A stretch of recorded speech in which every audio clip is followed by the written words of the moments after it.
then you can make a motion to have it not considered. You know that's not true. You know that is, I thought you were just now an HD chair. That is absolutely true. Do we have a handheld at all? Mike, they didn't give me any, I didn't see any.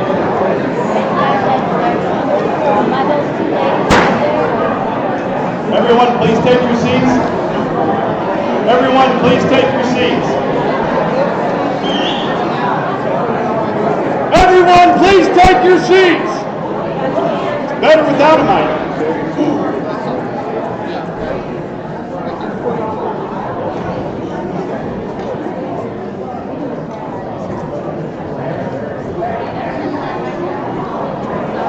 Go internet? Nope. Jim Farley.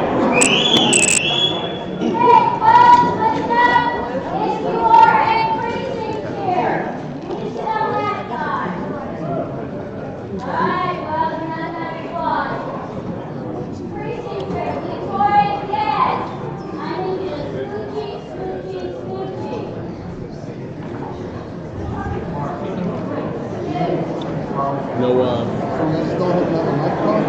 I don't know what the other microphones are. We didn't get any of the wireless ones this time. If you are not a precinct chair, if you are Well, not I mean the additional ones other than that. please sit on this side. Let's go track one down real We quick. might not have enough room. If you are a precinct chair, both please secretary sit and to Judy this are the side of the precinct. aisle. If you Apparently. Yes, well, you volunteered yourself, so. If Well, you someone told me are that a changed the city other day. precinct chair, They told me that please changed. sit on this side and this No, side. it's a temporary assignment for This is tonight the only. quorum and vote count. Right.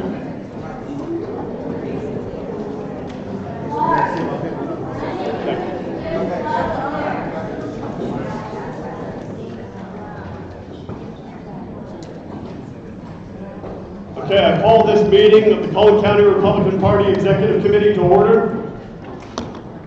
And I'd like to bring up first our chaplain, Kathy Morgan, to offer an invocation.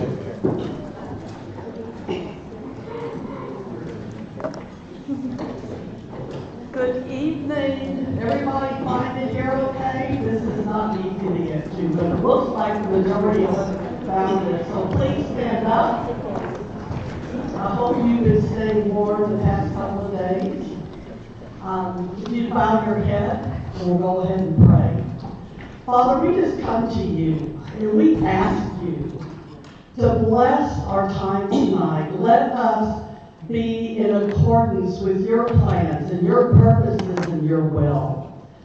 Please, Lord, give us the ability to see the good in things. And this time of year is very tough with candidates running, and politics can get really nasty and messy. So, Father, we just ask, as we go through this time tonight of electing a new chair after Shelby resigns, that you will be with us. Your spirit will be here, filling the hearts of all of your people, so that we can hear your word, we can hear your will, we can hear you.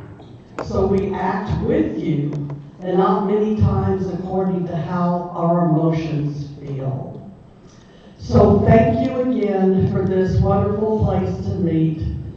Thank you again for all of the precinct chairs and the guests that serve this county so well.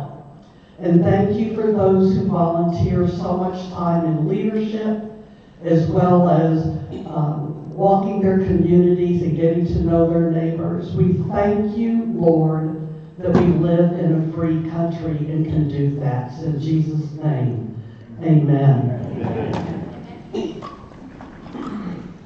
Thank you, Kathy. Before I call up the HG89 Color Guard, I'd like to call Patrick Womhoff, who is the SD30 committee man for the SREC, to lead us in the pledge to the American flag after the presentation of the colors, and then Jim Pickle, who is SREC SD8 committee man, to lead us in the Texas pledge. And now I'd like to call the HG89 Color Guard for the presentation of the colors. Color guard, forward.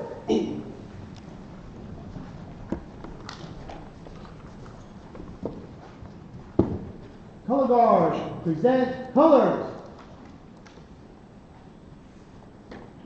I pledge allegiance To the flag of of the United States of America, and to the republic for which it stands, one nation, under God, indivisible, with liberty and justice for all. Thank you, Patrick. And now for the Texas pledge, Jim Duke. Honor the Texas flag. I pledge allegiance to thee, Texas, one state under God, one and indivisible. Color guard, retrieve colors. Color guard, retire.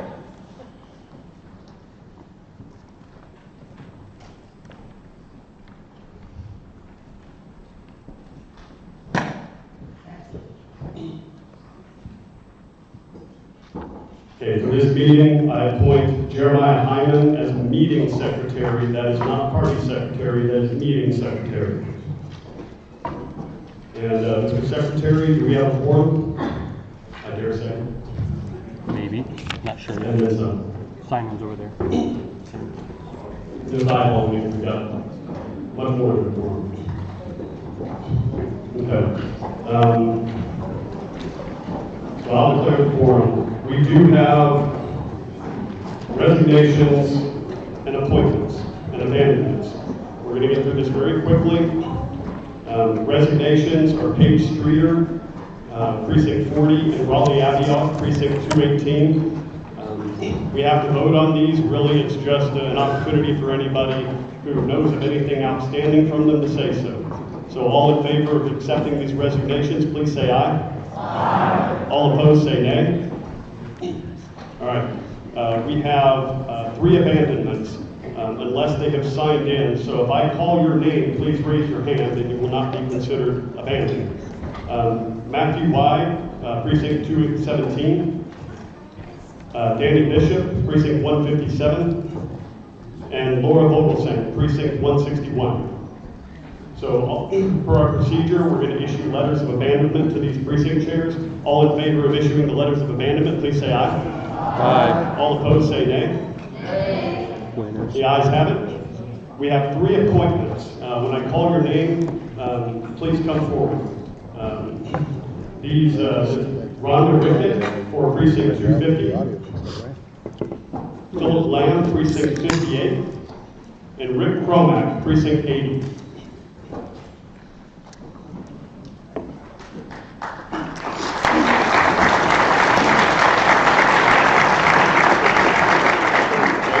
All of these precinct chairs have completed the requisite training and attended the requisite meetings and have been vetted. I want to remind everybody that approval by a vetting committee or an HD chair is not required under our rules. It might once have been custom, but it is not part of our rules. So these people have, one moment.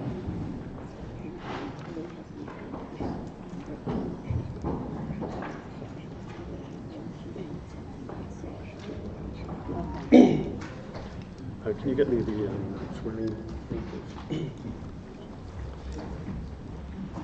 Okay.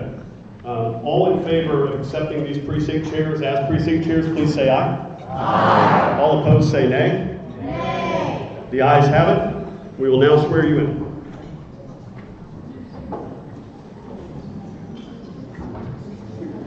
Congratulations, everyone.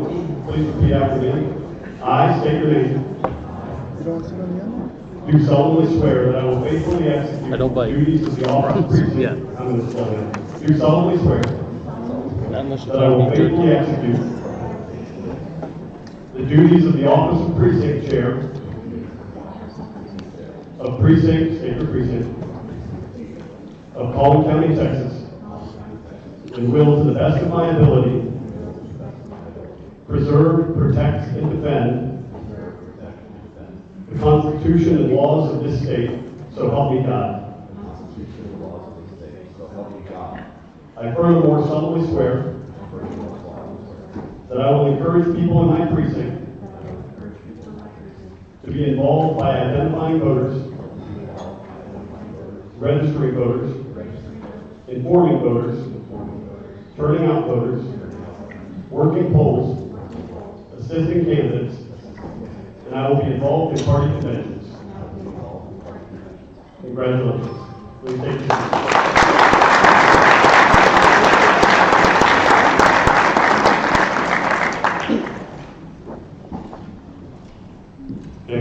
a very brief financial report. Jim Farley, will you please come forward and help identify which of these files we should open up and share?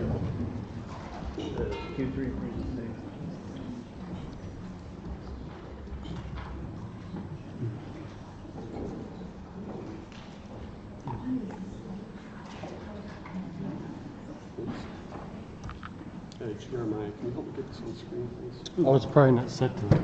No.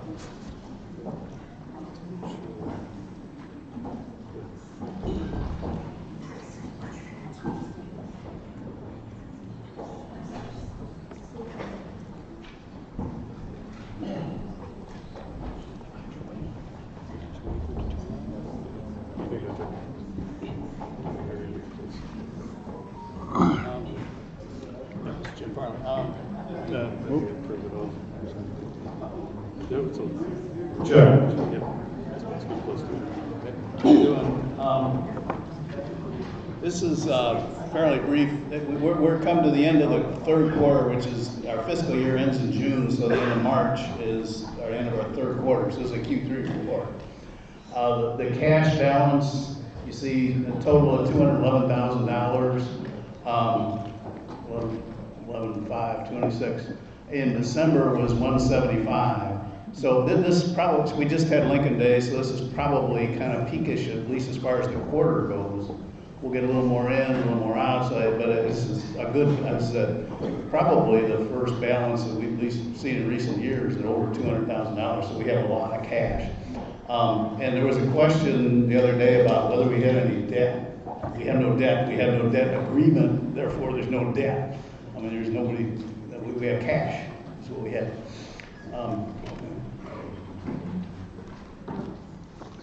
Okay, this is the budget versus actual for 9 months through March for the administrative only account. All the administrative stuff, the day in, day out activities of the party.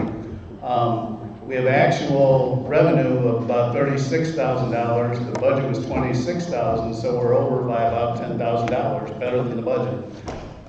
Spending so far is $123,000. The budget, including a contingency, is $193,000. So we're $70,000 favorable to the budget.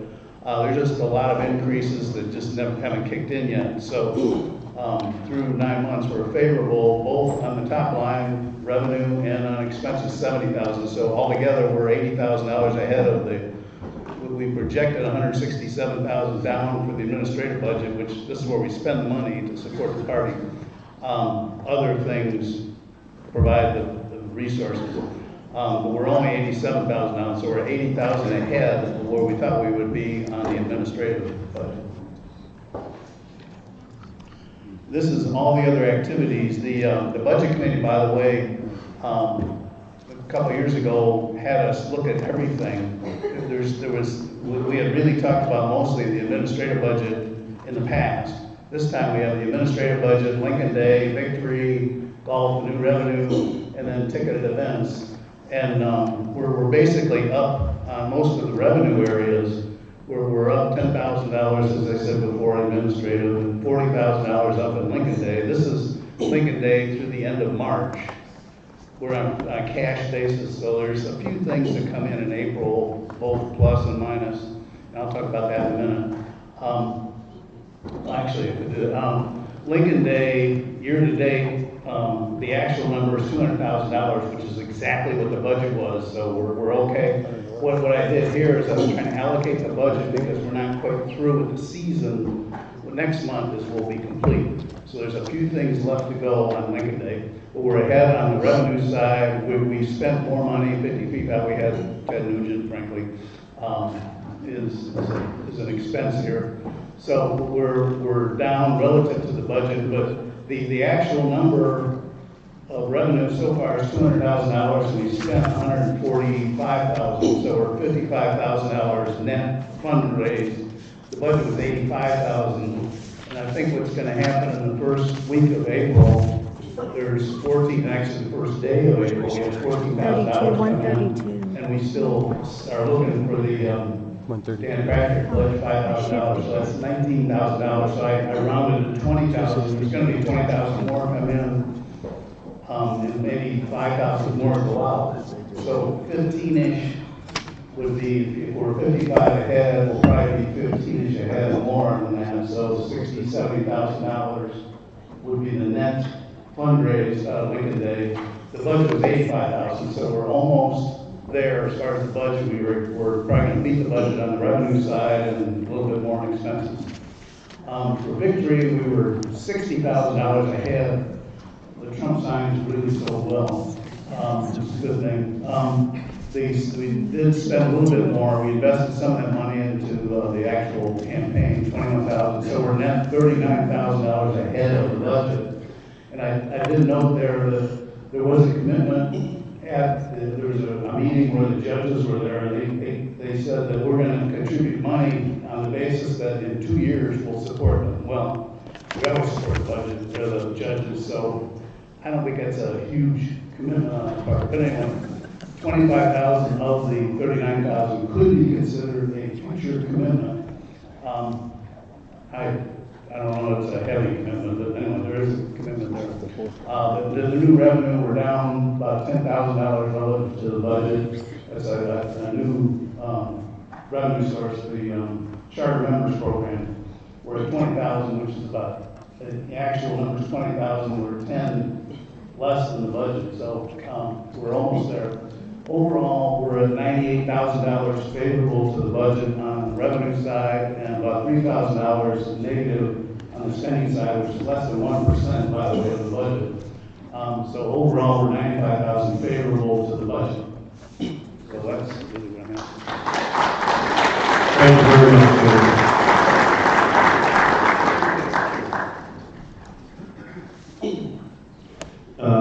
Like Jen said last week, we currently have the highest cash balance we've ever had at this point in an election cycle.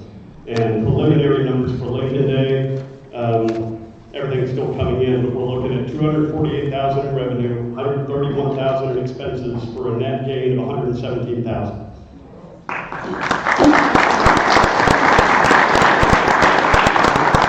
Set expectations. I'm going to offer my final remarks. Turn the meeting over to first Vice Chair Stephen Callis, and he'll conduct the rest of the meeting. State Chairman George will send out the official meeting call after I resign for the special meeting to occur a little later this evening. First, I have one last award to give out. Terry Wade. I didn't do it! Yes, you did. So, I didn't get this in time for Lincoln Day, but you have been in the front line at headquarters to take all of the slings and arrows that come our way.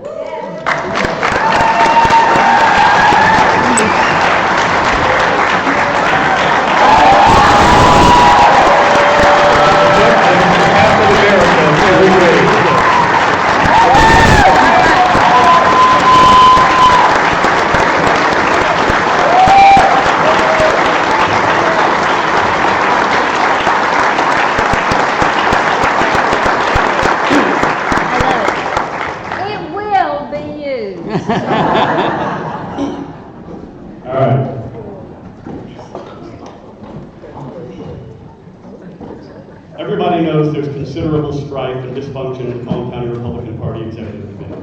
It goes back several years, about 6 years, to the county chair and one of the HD chairs at the time. And I think the majority of this executive committee doesn't even know who those guys are. And we're carrying on a multi-generational feud where most people don't even know how it began, don't know what it was over. We're like the Hatfields and the McCoys, or if you prefer, the Montagues and the Capulets. And this serves no one and nothing, least of all the Republican Party. A few folks are upset because I said I didn't want to be GOP chair to begin with, and I didn't. When Abraham George and then John Myers asked me to run for chair, I said I didn't want to do it. And who would? After what's happened with the last several county chairs, including me, nobody in their right mind would want to be county chair, including the candidates tonight. But they were willing to be, as I was. For me, it was looking down the barrel of the all-critical 2024 election. and wanting to help shepherd the party through that successfully. And we all banded together and we did it with amazing results.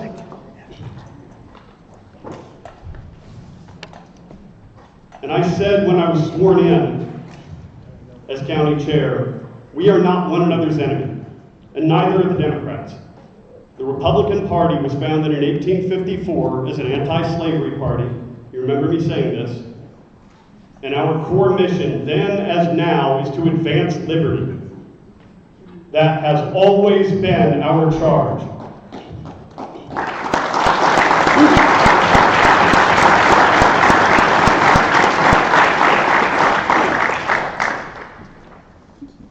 Now, I very rarely invoke Christ in politics.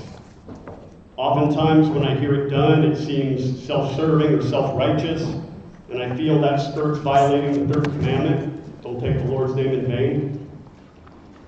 Because it's really easy to invoke Christ, and it's really, really hard to live by his example. Really hard. And Christ taught us way more about politics than submit yourselves to the authorities or render unto Caesar that which is Caesar's. He showed us the way to interact with people who not only don't think like us or don't agree with us, but whom we believe are doing wrong. He showed us the way. In fact, before Christianity was called Christianity, it was called simply the way. And he didn't say, insulate yourselves with people who were just as righteous as you. He didn't say, castigate the sinners, insult them, humiliate them. He didn't say, throw stones at them. He said, he who is without sin, let he who is without sin cast the first stone. He said, love those who hate you, and bless those who curse you. And that's really, really hard. That's incredibly hard. But it is the way. It's the way to reach the countless Republicans who don't yet know they're Republican. It's the way to advance liberty. It's the way to save this country. It's the way to save all of our souls. Whether you're Christian or not, this is the way, and it's the example that Christ gave us. I implore this executive committee, I implore this party to embrace that model going forward with one another, with everyone else out there. We are all fellow children of God. And when we fail, to pick ourselves up and try again. And then when we fail again, to pick ourselves up again and try again and keep doing that. Always for the right reasons, even when we get off track. I was very proud to play a part in this. And I thank you all for the honor and the privilege of serving you.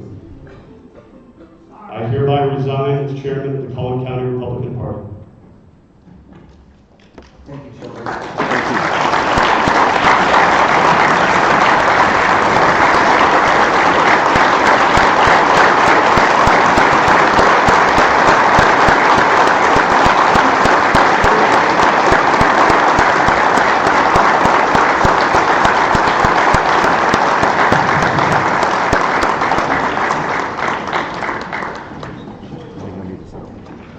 So what's your total sign?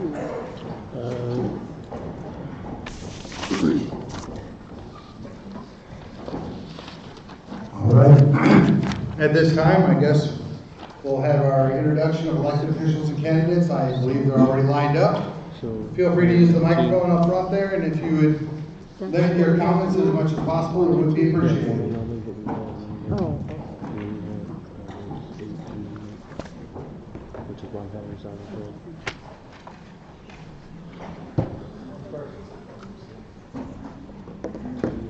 Are you signing in? Yeah, there. What precinct are you? 70. I'll get another one on here for you.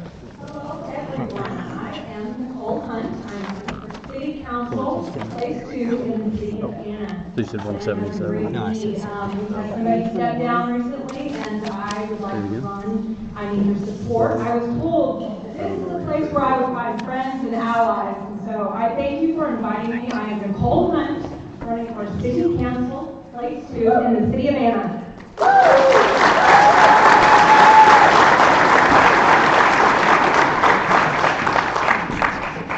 Hi, my name is Robin Brown, and I'm running for school trustee in Melissa, 47. And I am a modest grassroots Republican, and I am proud to step up. I feel called to step up and make Melissa schools the best they can be. Let's go. Just real quick, I believe our schools, we are in the biggest cultural shift that education has ever seen, with the rise just exponentially of robotics and AI, and I believe our children need to be prepared for the future that's ahead of them. So would you please vote for me, and please call your Melissa friends and neighbors to vote for me. Thank you.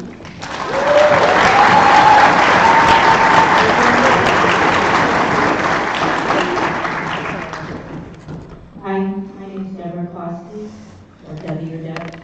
I'm running for McKinney ISD, place 2. I'm a conservative option. I was part of the Tea Party back in California when I lived there. I believe our kids deserve a bright future, and I want parents to have more rights when it comes to their kids' education. And I ask you for your endorsement and support. Thank you.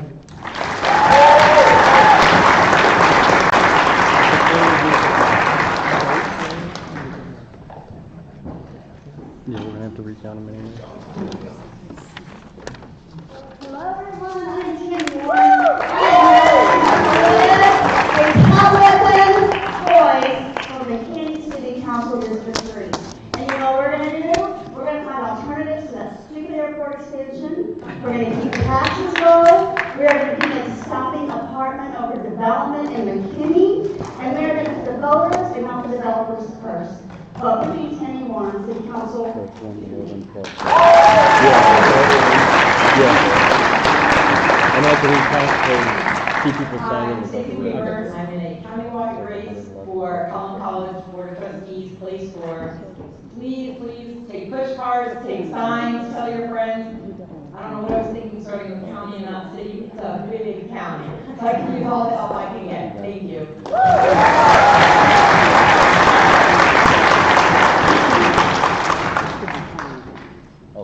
Good evening, everybody. My name is Melanie Barrios Jones, and I am running for Frisco ISD Board of Trustees, place number 2. I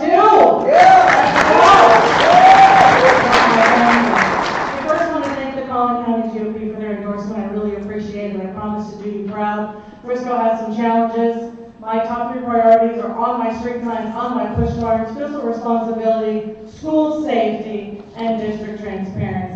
If there's precinct chairs here that I haven't met yet, please reach out, jones4fisd.com. I'd love to connect and get you some materials, and let's get this thing. Thank you.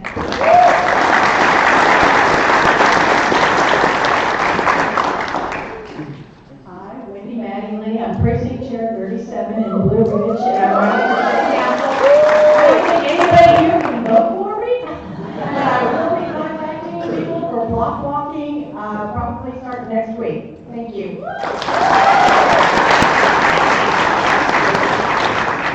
Good evening, everybody. My name is Cody Weaver. I am running for Plano City Council, place number 4, and we're trying to clean up the streets. Got to get the construction done. We've got one place at Parker and Coit. 5 years, 7 times it's been worked on. The residents are starting to call it the Joan Rivers of intersections.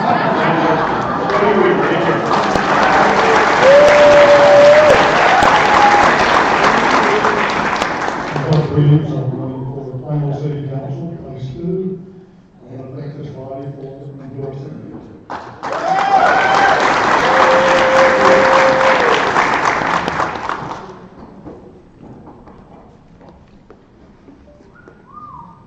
Hi, my name is Chad Green. I'm running for McKinney ISD place 3, and I would love your support.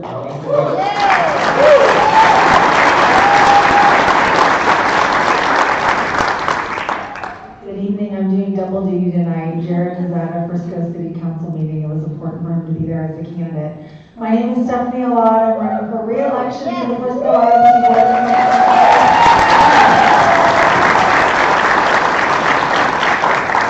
Thank you so much. If y'all would do me a favor and pray for Frisco ISD tonight, I would appreciate it. It has been a very, very, very rough week for us in Frisco, so thank you for that.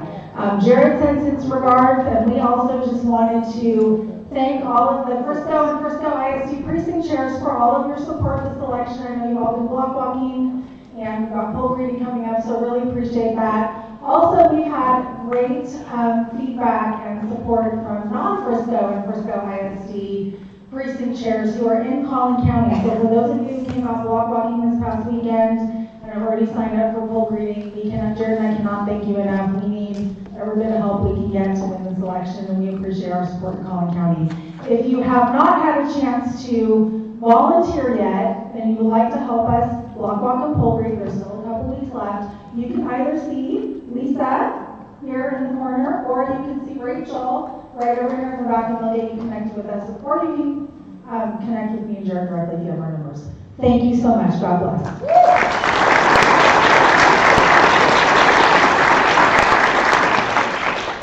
Good evening. My name is Randy Johnson. It is my honor and privilege to serve you as judge of Collin County Court at Law Number 5. We've been working hard to make sure that our docket's taken care of fairly and efficiently. We do not have a backlog, and I look forward to serving you another 4 years, and we'll be on the ballot in March. We look forward to your vote. Thank you.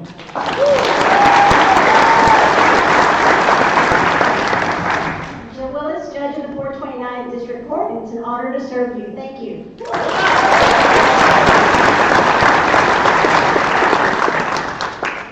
I think you can see why she's my favorite judge. I'm Greg Willis, your elected district attorney. I fight every day to keep criminals off the streets, deliver justice for victims, and protect our communities. So safe streets, strong communities, that's my priority for you. And looking out for you is the honor of a lifetime. Thank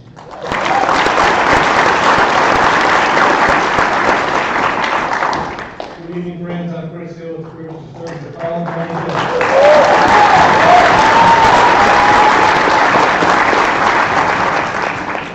Hello, everybody. My name is Scott Grigg, and I am honored to serve as your tax collector here at Collin.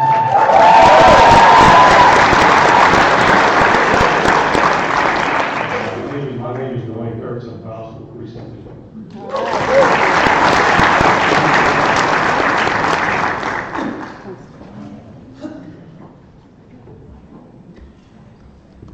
Is everyone else hiding over there? That's it. All right. Okay. So I've got a note here that the approval for minutes is not ready. So at this time, I'll entertain a motion to table that until next meeting.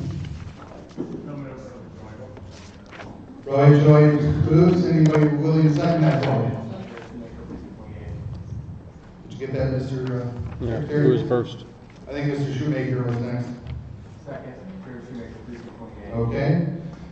Without objection, go ahead and table that until next meeting. We've already covered the precinct chairs. I had been requested to postpone the rules report until next month until we have a new chairman. So without objection, as chairman of rules, I will go ahead and do that. All right? The next step would be the candidate report, which I do not have a hard copy of that, or digital copy. The appropriate person, please come forward.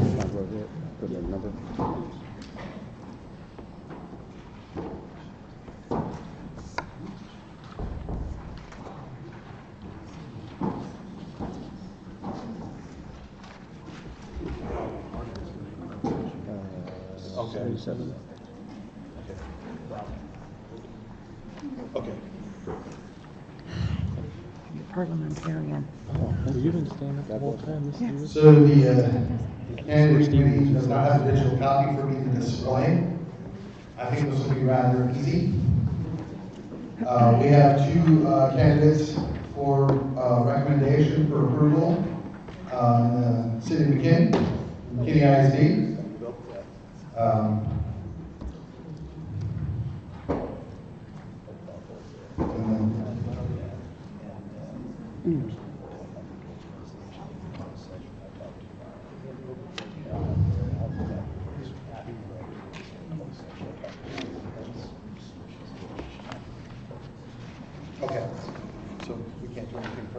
until We can't do anything for you. Okay. All right, at this point, I'll need to accept a motion to move to an executive session. The material that we need to discuss does not need to be done publicly. David, are you moving for that? Yes, closed session to the rest of the cabinet. They'll need your precinct number as well, sir. David Lee, 419. And I believe as the chairman, we do not need a second. So at this time, if you are not a precinct chair, we thank you all for coming. But unless you are a precinct chair, a member of the SREC, I would ask for you to go ahead and step on outside. 119. I'll learn them all eventually. Oh, don't worry about it. I can't memorize that. I barely know Yeah, mine. it takes a while to get mine, you know? If you would like to return once we complete this, we will let you know that you're able to come back in.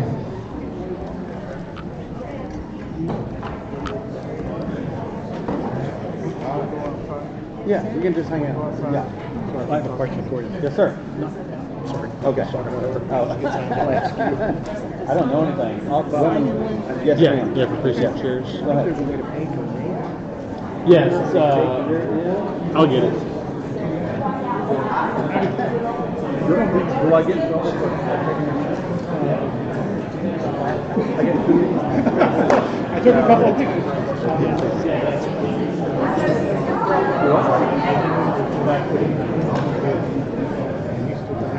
Feel free to grab a seat out in the hallway. Once we complete our business, you are welcome to return.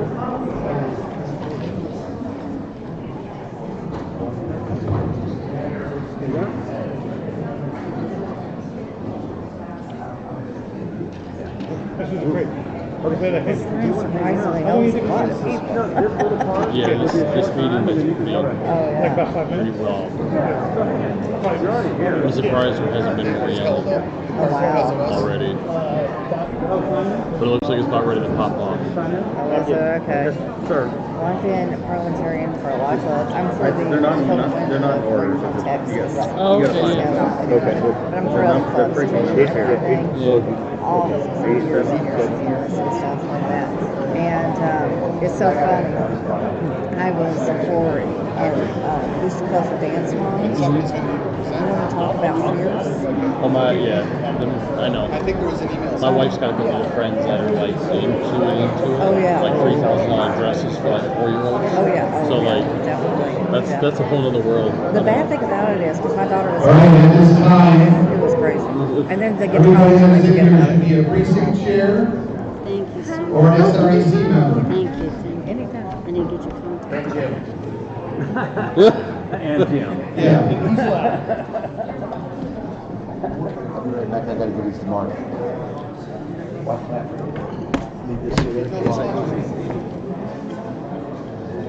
Well, if you're an officer of the party and not precinct chair, you are also exempt.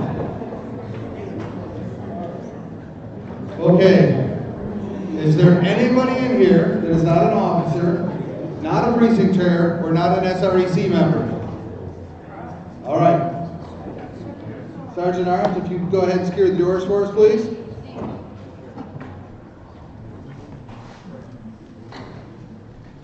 Gentlemen, I'll need you to vacate to the hallway until we're completed here.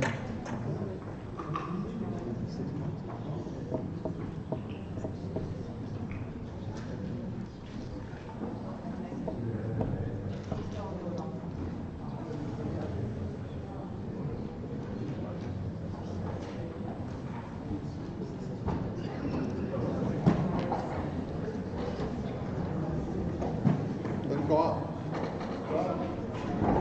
They can go out.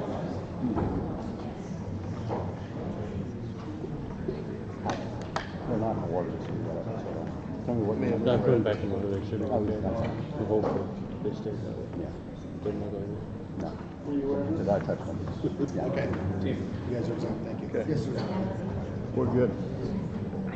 I was going to say, pull you into that.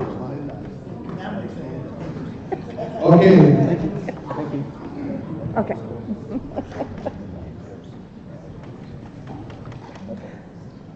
Sue's trying to tell me something. I can't read lips. Her hand motions. All of them are going to be available to help us with any votes that we might have.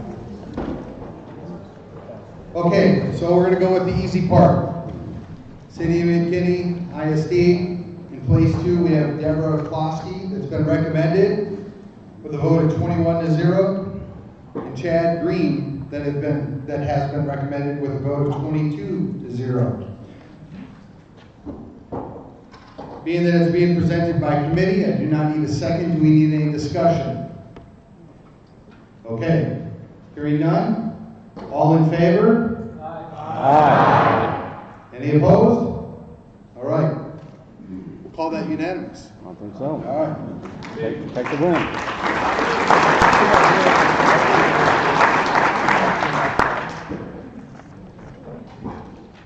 The next item here has to do with the RPT. Jim, would you like to update them? Yeah. Okay, so this CEC and several others in the state had their meetings like right before the SRC meeting, like Wednesday or Thursday or Friday, right? And we met on Saturday. So we passed a motion at the SRC on Saturday morning to waive the 5-day requirement that all the SRC members are supposed to have to be able to vet and decide whether to veto any candidates. So a bunch of the candidates that this CEC nominated were passed through on a waiver of that rule.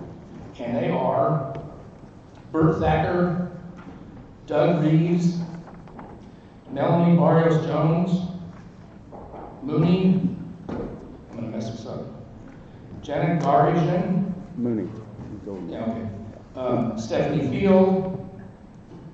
I'm reading, I got the whole state list, so I'm trying to pick out the ones that are from here.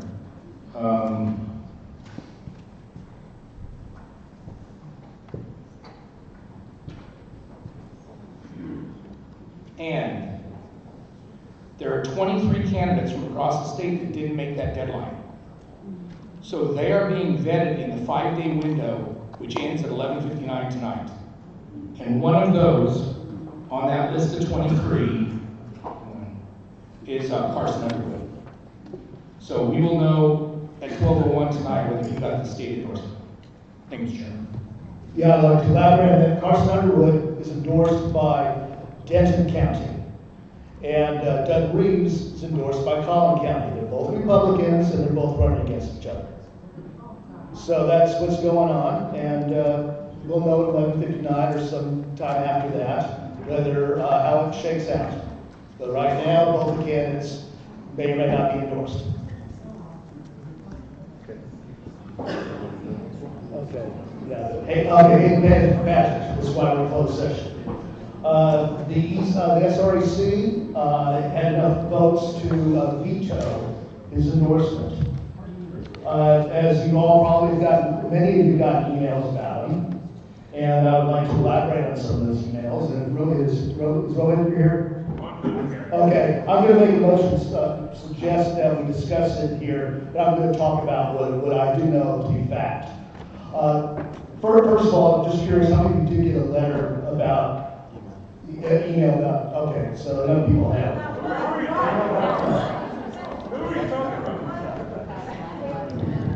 Abe Paget was endorsed previously. However, there's been some discussion, some issues down in the state regarding that. In addition to that, there was an email sent out today with alleging and providing documentation of several issues that were a bone of contention. So that's what he's referring to. If you did not get that email, does somebody in the room have their phone with the email readily handy? If you'll just go to one of the very many emails that we have that went to everybody in the EC, please forward that right now so that everybody here can see it. And if you still don't have it in the next 5 or 10 minutes, I'm certain David will provide enough information that it makes sense. Okay, in the email, first of all, it talks about Haven being a Black Lives Matter endorser, log cabin, it goes on and on and on. I'm going to comment on that first. The first email, there's nothing on his website supporting Black Lives Matter or, log cabin Republicans right in here. I went through his donation history. Every donation he made to somebody in the state of Texas, I did not look at anything outside Texas as a big deal. video.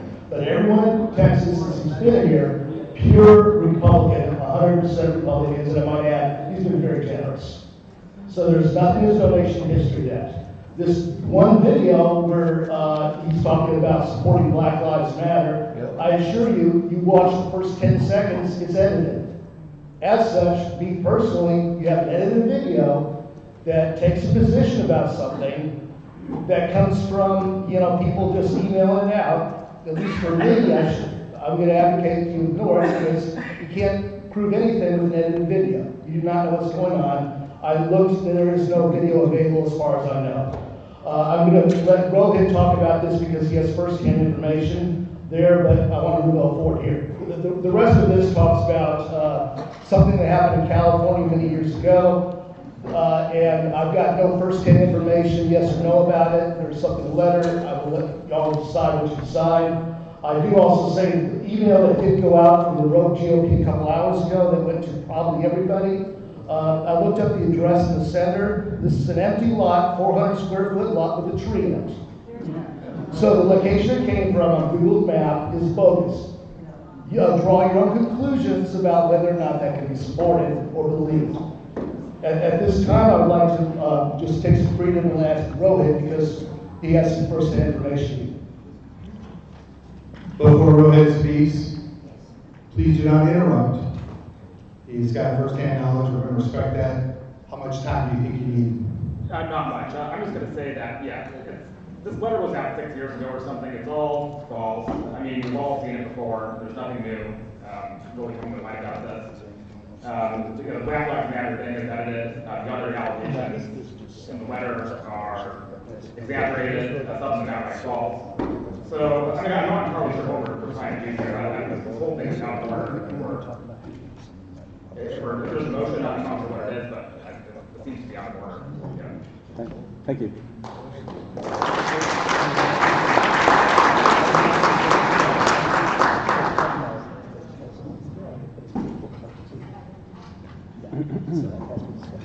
Okay, so at this time, it is up for reconsideration. Point of order. Yeah, so a motion for reconsideration would be out of order under Robert's Rules 3710. It's going to be basically the same meeting that the enforcement was made. The parliamentarian. Okay, I'm sorry, I was not listening. I didn't think I was supposed to listen to this part, so. Go ahead. What exactly Why don't you happened? step forward and tell them what you Come here, tell me exactly what's going on. So I think they did a motion to reconsider. I guess that's what Steve made. No, it was not. Okay, I thought he said on the reconsideration.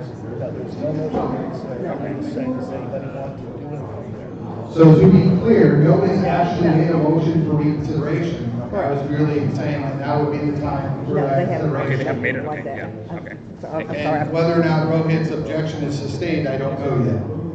How many heads we got? 125. Do we have anybody else who wishes to speak regarding this issue? Mark Myers, precinct 116, point of information. If you would please look into that for Was us. there any reason or rationale given by the SREC as to why they rejected our endorsement? Well, we have 3 members of the SREC here. Would any of them feel like speaking on that issue?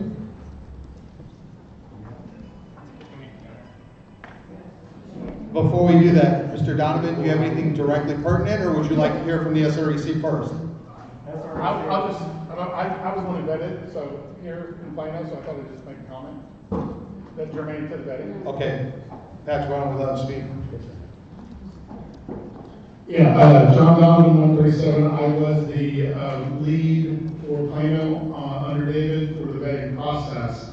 I will just say that none of this information was ever presented to us by anybody. I mean, I didn't get a call, a text, email, anything. David hadn't, I don't think, but he would share it with me. Yeah, absolutely.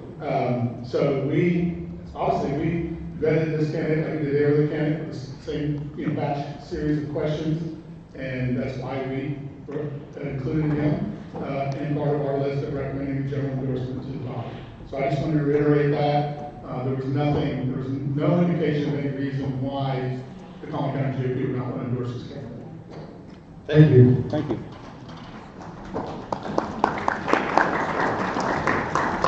Mr. Wamhoff is our SREC man from SD 30.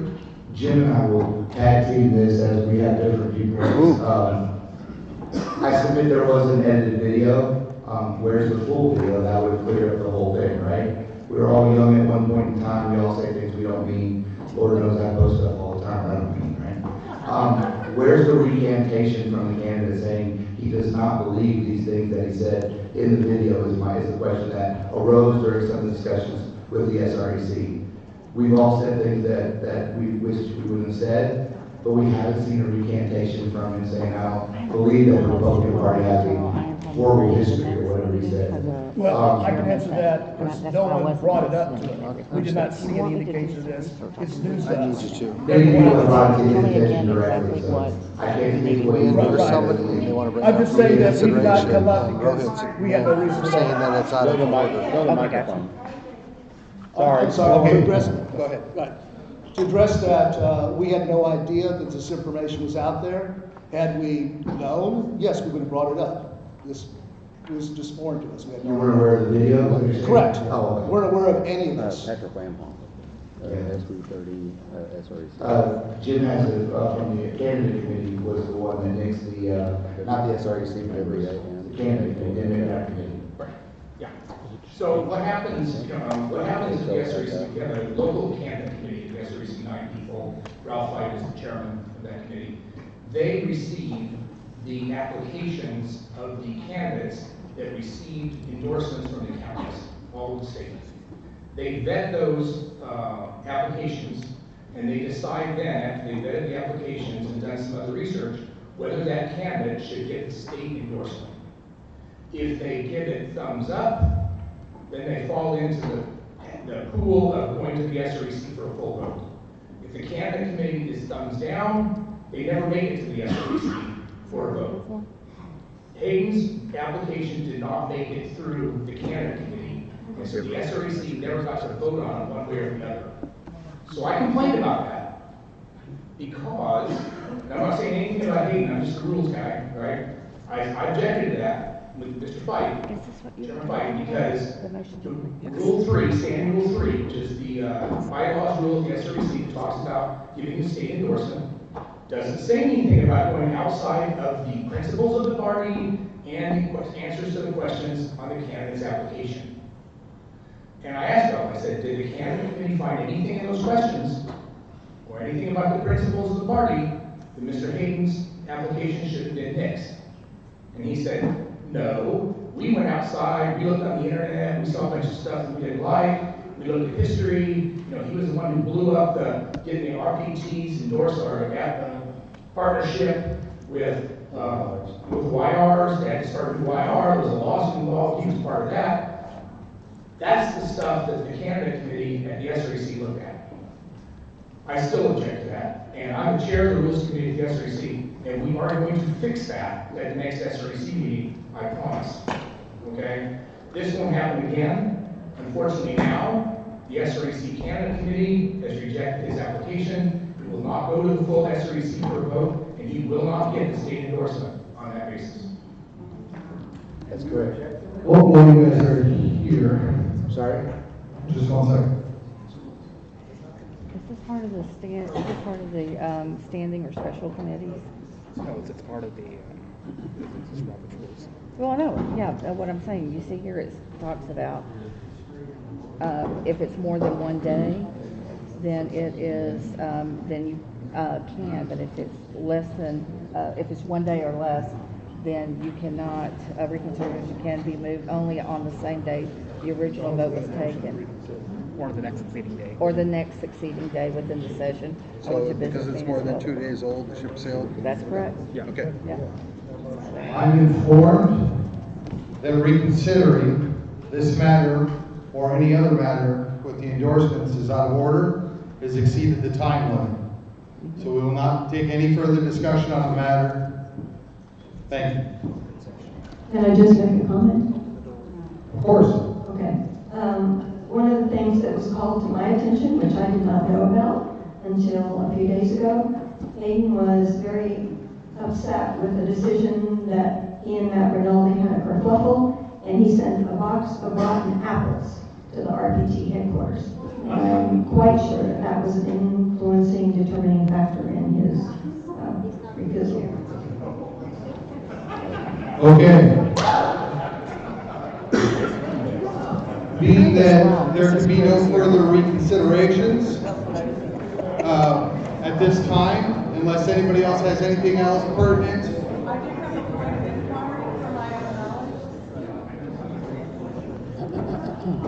Pam Sardo, Precinct 192. This rule about SREC for city council vetting, if that's what I'm understanding, when did that start? Because I was never told, I'm on city council, I was never told that my name went to the state, or whether I was vetted outside of the local group. And so when did all of this start? Because I don't think I was given the same process. When did you run last? 23. I mean, yeah. I was elected November 23, and I was vetted probably October, September. This is something that they started for this cycle. Previously, there was something similar that was done, but was not done to this extent. And I can't answer what happened 2 years ago. Okay? Mr. Wamloff, do you have something else you'd like to add at this time? Jim, correct me if I'm wrong, but this is way before last cycle. The candidate chooses to seek the RPT endorsement. They fill out the application, they submit it to the RPT, and then we vote on it. I actually sent an email today approving Mr. and Mrs. Weaver, Cody and Stacey Weaver. I approved it today. They sought out the RPT endorsement. I said, yes, I have no problem with that. Okay, at this time, I believe we've concluded the report. Well, I think yours to talk about Okay, so we need to start our special meeting. I will take 30 seconds to just state that because we have a difference of opinion between Denton County and Collin County, that will be sorted out by the RPT. Once that happens, we will be notified. At this time, I'd like to turn I'm going to temporarily adjourn this meeting so that we can move on to our special meeting regarding the election of the chairman. And I believe Mr. John Myers is going to be chairing this meeting.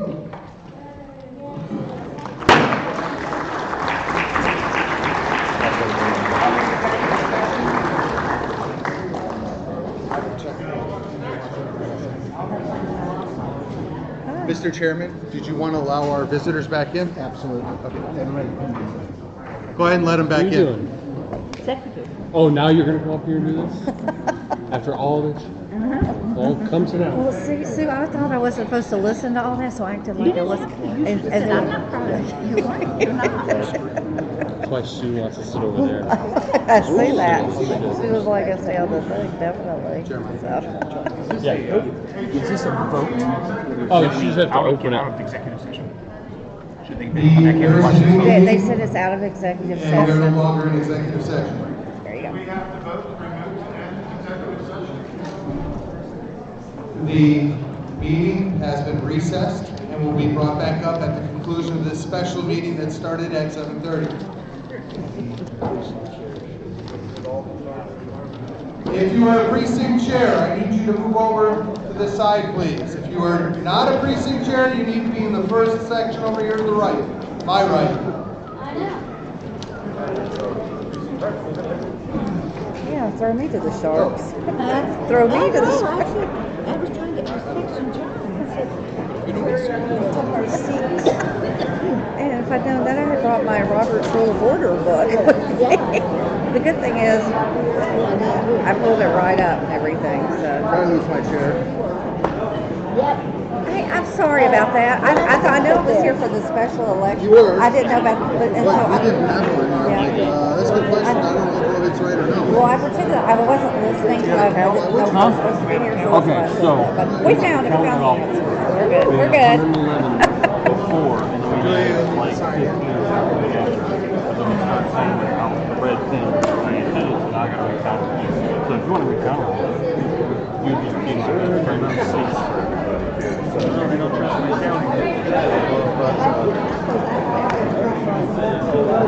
Oh, you're gonna count them again? No, I think I'm good.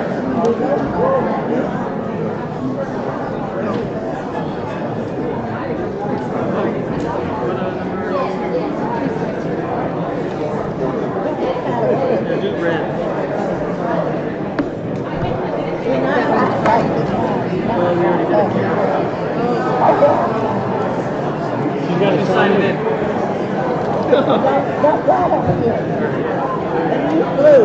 No, she's using red because she signed in late. All right.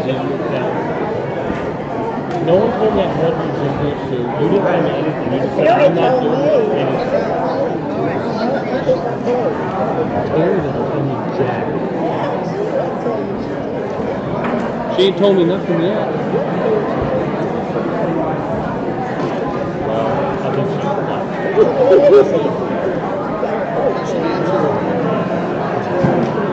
just stepping on it.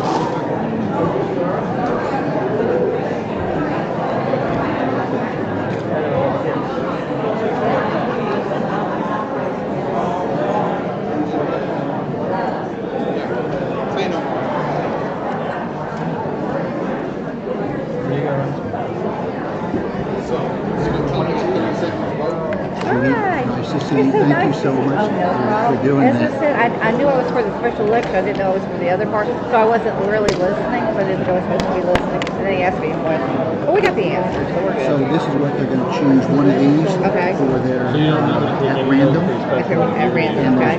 we've got two people, but they just choose one and give them their place, their speaking place. Okay, gotcha.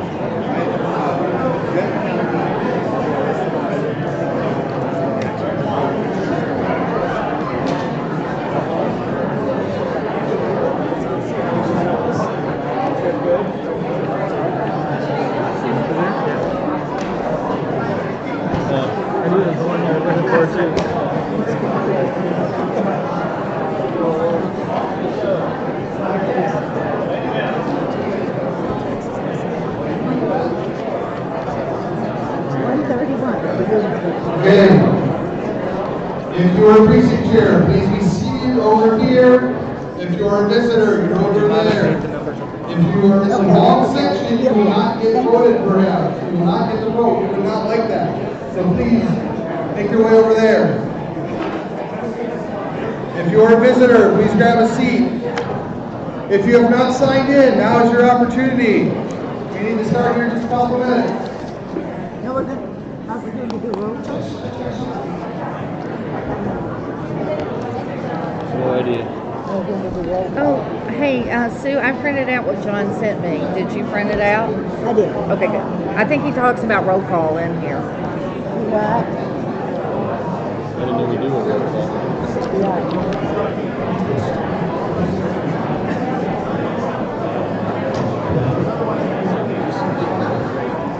I would like to ask for the Sergeant at Arms to check to see if there's anybody out in the hall that needs to come in, any precinct chairs.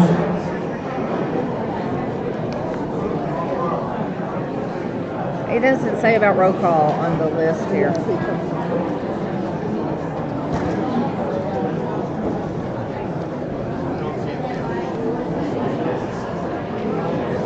Yes, to appoint this first.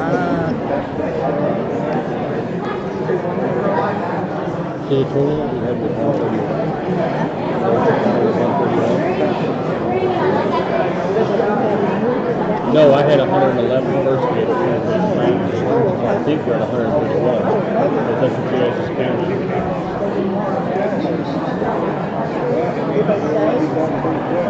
Matt, what did you say the pro count was again? Okay, yeah, so we are.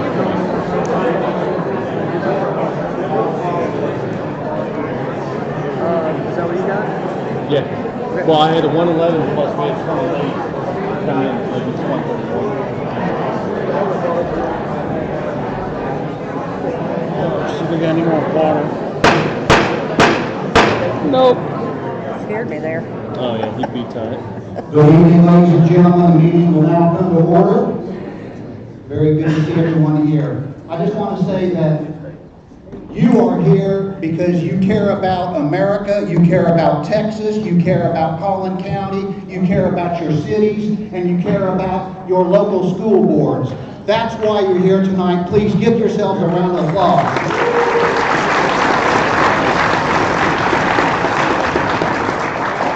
If need be, I did bring the big gavel, but I'm hopeful that we will not need that tonight.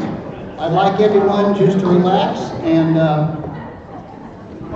I didn't have popcorn, but I did have some veggie straws that you can all enjoy as we're eating what you're eating tonight. So good evening and welcome to this specially called meeting of the Collin County Republican Party Executive Committee. The time is now 7:39 p.m. and I call this meeting to order. My name is John Myers and I have been appointed to be the chairman of this specially called meeting by Abraham George, the chairman of the Republican Party of Texas.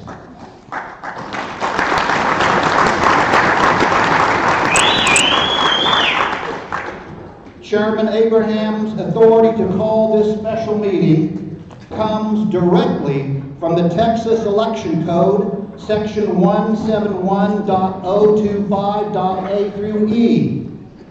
The person, by the way, chosen by the state chair by statute must be a committee member, a precinct chair, which I am, and now quoting directly from the Texas Election Code, quote, "The person shall call the meeting to order and shall preside until the vacancy is filled," end of quote.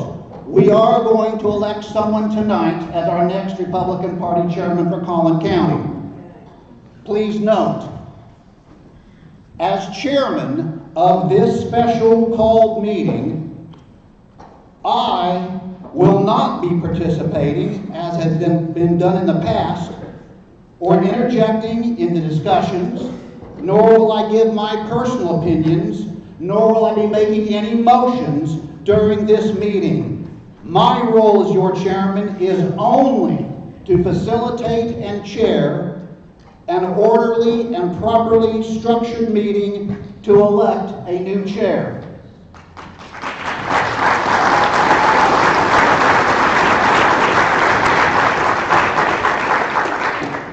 This special meeting, by statute and party rules, has one and only one purpose.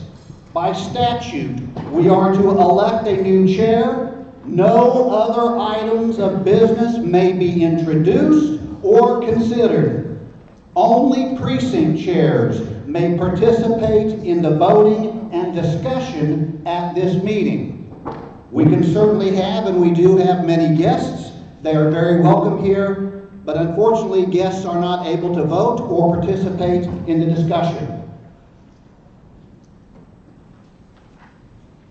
Because you can never have too much prayer, I would like to ask Judge George Flint to please come in and lead us in a word of prayer.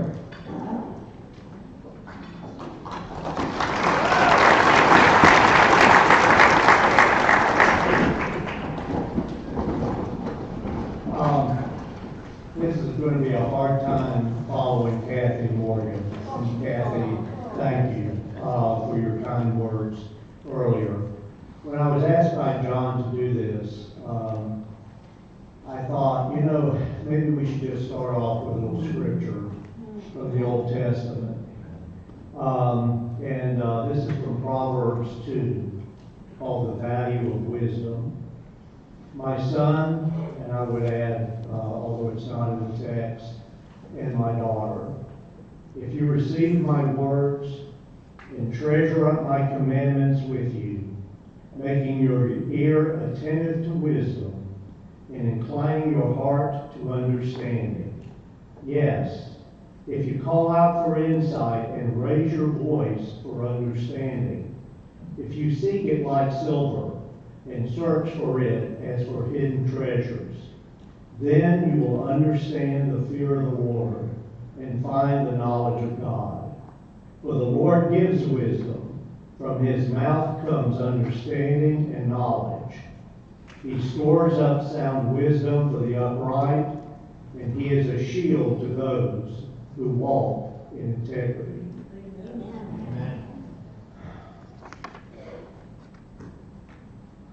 Lord, we stand right now in silence before you, knowing that you are God and we are not. Lord, give us your wisdom in these times. Give us a heart, Lord, for the truth, and a mind, Lord, for love, knowing that it's in equal measure in truth and love that we find the way you have set for us.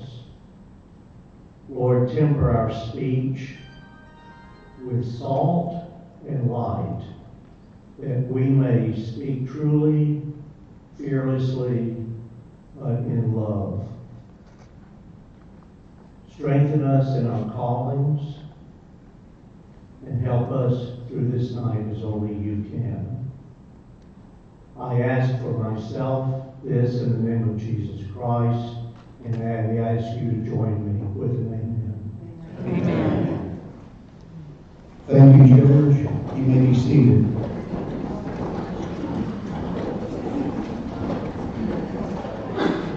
Before we can officially conduct business and establish a quorum, I must first appoint individuals to the positions of temporary secretary, sergeant-at-arms, parliamentarian, and timekeeper.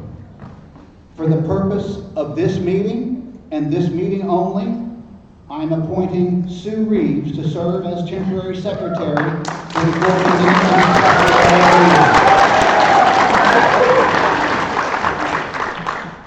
Sue, we all wish we could all get as much applause as you. For the purpose of this meeting and this meeting only, I am appointing registered parliamentarian Judy Barnes to serve as our special meeting parliamentarian. Judy also serves, by the way, as the parliamentarian for the Republican Women of Greater North Texas. Judy, thank you for your willingness to serve the Collin County Republican Party. And for this purpose of this meeting and this meeting only, I'm appointing Dave Scott, Matt Thorson, Richard Rogers, Carl Voitsberger, and the sign man, Fred Nazary, as Sergeant-at-Arms.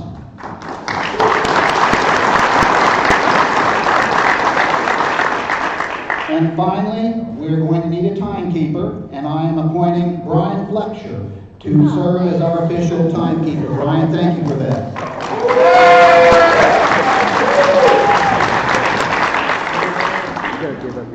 Now, because this is a brand new, entirely separate, special called executive committee meeting, we must independently establish and verify separately from all previous EC meetings, even though we started an hour ago, that we have a quorum of precinct chairs present.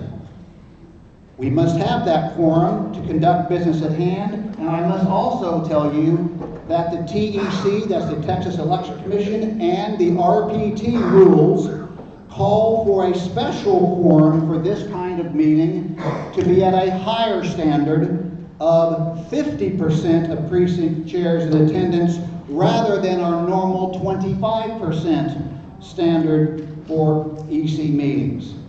At this time, I call the secretary, who will quickly call the roll call to mark down those who are present and voting so that we can establish a quorum.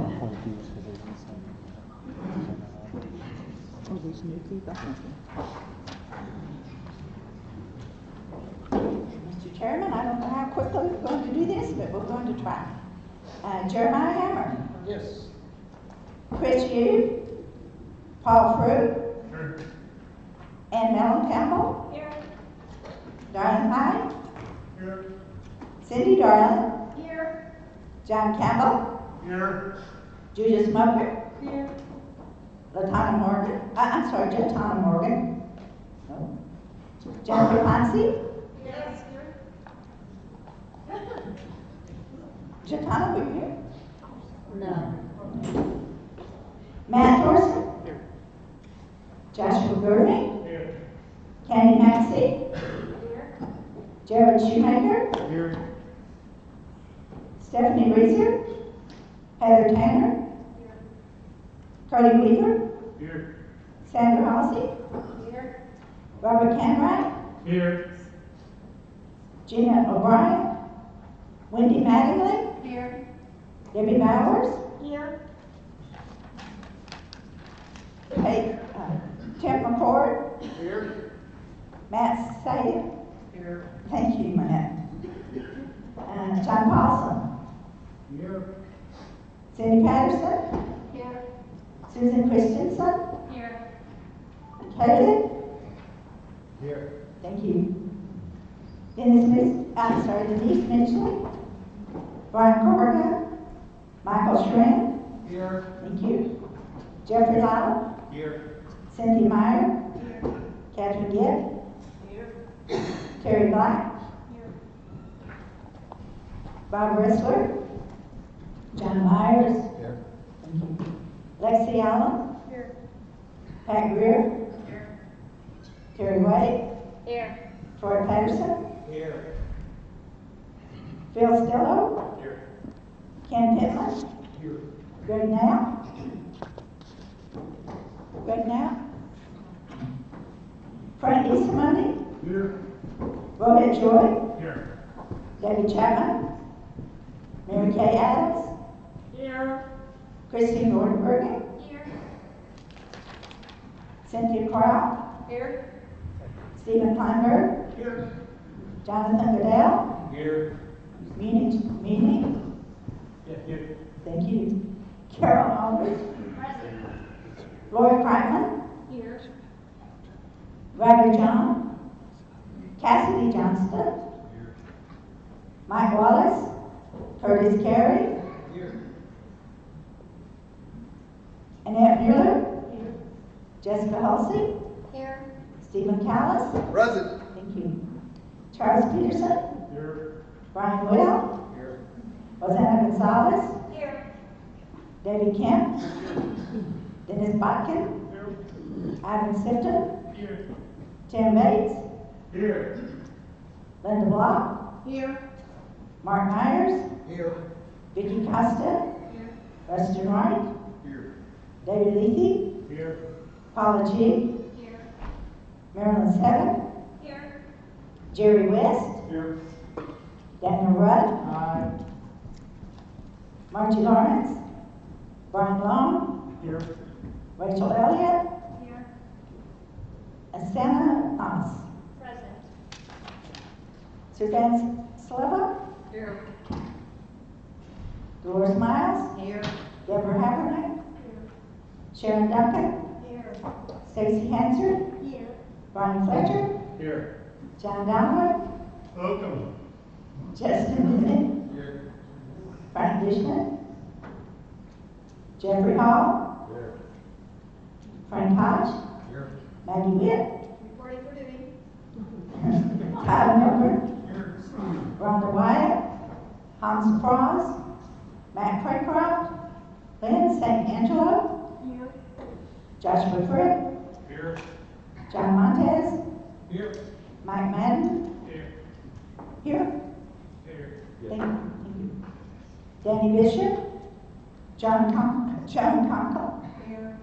Elise Thompson? Here. Laura Vogelsang? Here. Kylie Kelly? Here.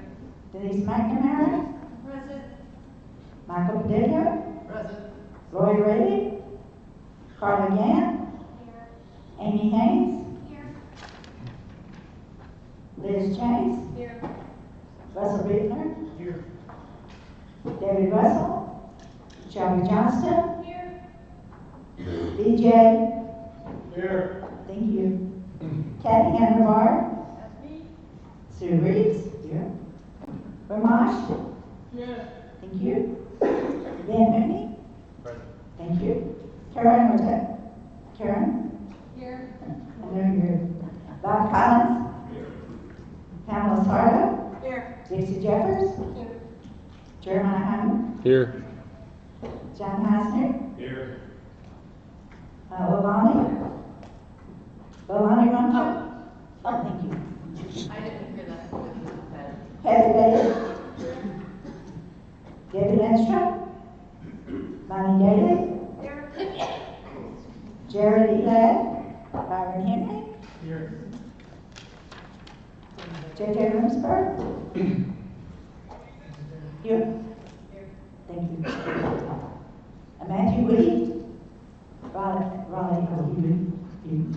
Ken Cook. Present. Joseph Bush. Here.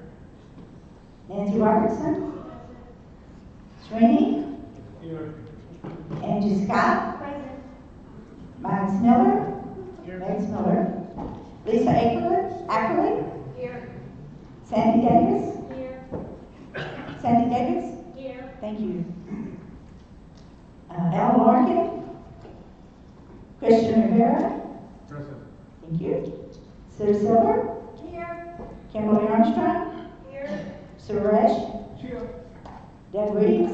Here. Mike Giles. Here. Troy Robertson. Here. Melanie Chatterton. Here. Jim Herman. Here. Stephen Gelman. Here with God's help. Lee Breckenridge Moore. Here. Gregory Steele. Richard Rogers. Present. Greg Alterberry. Here. Something. Newly appointed Rhonda Rickett. Here. Thank you. Philip Lamb. Here. And Rick Cromwell. Here. Thank you.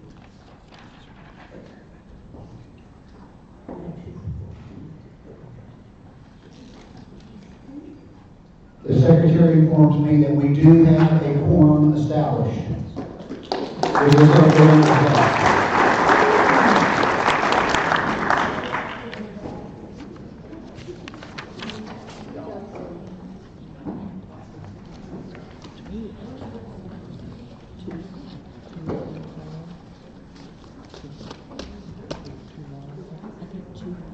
For the first session. Two. So add those two. So it's 1:31. Please see the above screen with the suggested special election agenda and process for the election of the new chair. We have already called number one, meeting to order. We have stated the purpose of the meeting. We've appointed the temporary secretary, parliamentarian, and sergeant-at-arms and timekeeper. We have established a quorum. Please note that all votes for chair will be by secret ballot and counted by the sergeant-at-arms. It's suggested that each candidate, however many there are, will be able to appoint one designated representative to observe the actual counting of the ballots. Nominations for chair will be accepted from the floor. We know that there are at least 3 stated candidates. There may be more.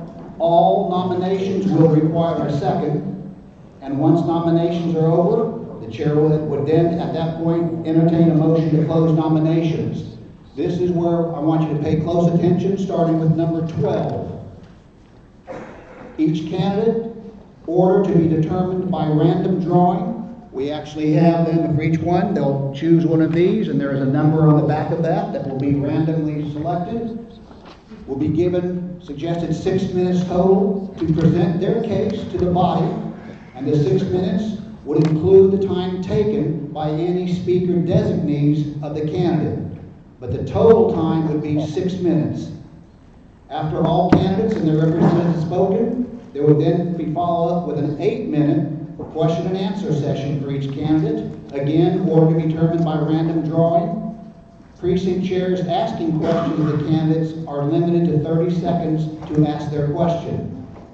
After the Q&A sessions, each candidate would be given 3 minutes for a final statement to the EC, order to be determined by random drawing. And after the final statements by candidates, voting will take place again by secret ballot.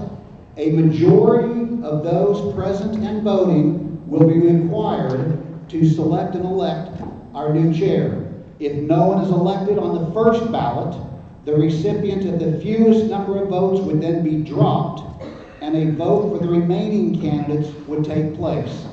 This process will continue until a candidate is elected by a majority of the votes cast. Immediately following the election of the new chair will be sworn in. And by the way, we're very lucky we have Judge Randy Johnson to do the honors for that. Thank you, Randy.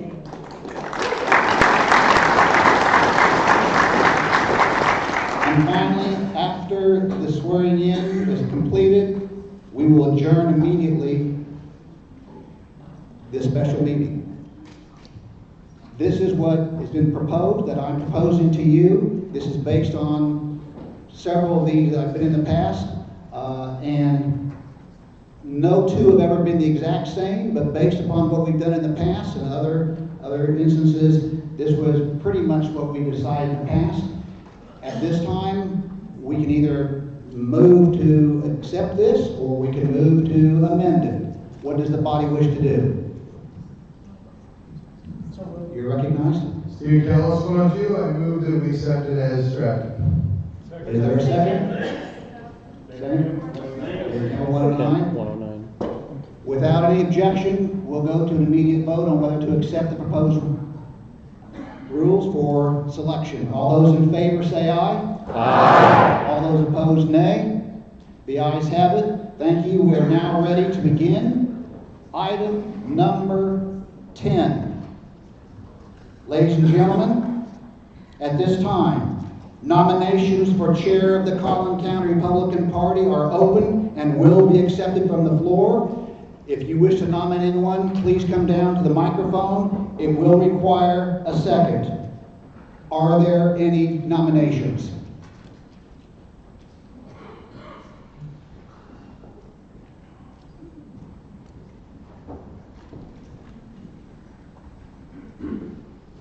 Rachel Elliott, Precinct 126. I nominate Jim Hertland.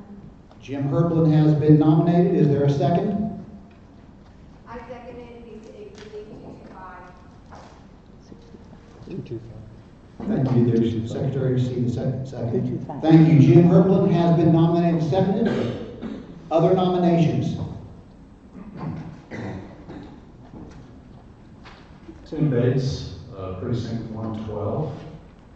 I would like to nominate from the great state of Texas, the great county of Collin, and from the great House District 66, Byron Henry. Is there a second to the nomination of Byron Henry? Jessica Holsey, Precinct 97. I second the nomination of Byron Henry. Been moved and seconded. Byron Henry's name has been placed in nomination. Additional nominations for chair. Joshua Frick, Precinct 153. I'm nominating myself for chair. That is appropriate. In order. Is there a second to the nomination of Joshua Frick?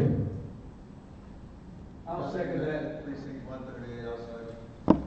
Precinct 138 second. Joshua Frick's name has been moved and seconded for nomination. Are there any other nominations for chairman of the Collin County Republican Party?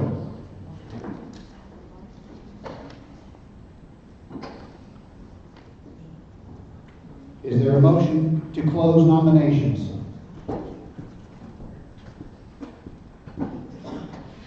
Stephen Callis, Precinct 102, I move that we close nominations. Is there a second? Second. Been seconded. Debbie, I see your hand. Debbie Dowders, Precinct 39. I second. All those in favor of closing nominations say aye. Aye. All those opposed, nay. The ayes have it. Nominations are closed. We have 3 nominees for chairman of the party. At this point, I would ask for each of those 3 candidates to please come forward. You will be given 6 minutes in total to present your case to the body. The 6 minutes will include any and all time taken by anybody else that you would like to have speak on your behalf. The total time will be 6 minutes given to each candidate. Each candidate please come forward to participate in the random drawing for the speaker's order during this 6-minute time.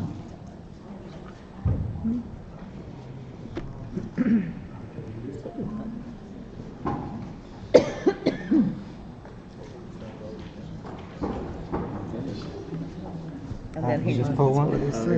You pull one, okay. Jim, you're 2, Byron, number 3. Joshua, there's only one left for you. Number 1.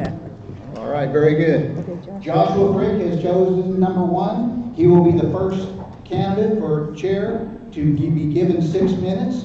You can use all or whatever portion of the 6 minutes that you have. We have a timekeeper, and he will keep you and let you know as your time winds down. And Joshua, if you want anybody else to speak in your behalf, you're more than willing to have that. Or if you'd like to use all 6 minutes yourself, that's fine. Joshua Frick, you are recognized and have the floor for up to 6 minutes. Thank you, John. First, I want to thank all the precinct chairs for coming here tonight. One of the things that I hope to accomplish as county chair is to respect everyone's time, to run short meetings, effective meetings, to do more communication in between the meetings, and to settle any feuds that happen during that meeting. You'll have to forgive me, I'm the campaign manager for 3 campaigns right now. I found out about this a couple days ago, so I did not have as much time as I would like to prepare. I'm going to probably rely on my phone quite a bit. I took some notes. I'm going to remain respectful. There are some things I do want to say, and I also believe that you should never be in trouble for telling the truth. So with that in mind, some of the group emails that I've sent, folks have questioned that, and I just want to say I'm essentially here putting my hand in the Bible and stating that everything I say is true, and I'm looking forward to being asked questions. Please, don't take it easy on me. Throw as many hardballs as you would like at me.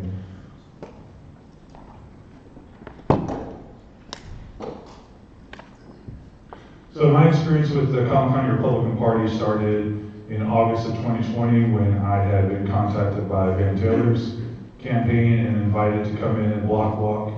And that was just a really awesome time because everybody was excited about defeating Democrats, and I was very amped up for that. Most of my background comes from the customer service industry where I bartended, waited tables. Oh, like I said, I'm going to be a little bit, this wasn't done in July when I didn't have a campaign. I could spend several days preparing. But one of the things that I think should be done here is I wanted to say, Rick, thank you for coming, and I didn't get a chance to meet you, Phil. Thank you, and Rhonda, Joshua, nice to meet you. Something that we would do in fine dining is we would be required to remember our guests' names, what their favorite drinks were, what their favorite entrees were. And I think that the chairman should know each of the precinct chairs' names, know a little bit about them, encourage them to attend more, find out why they haven't missed a meeting, if they have any issues, basically play mediator. Some might call it babysitter, but I mean, it's what actually keeps folks from coming to the meeting angry or leaving the meeting angry.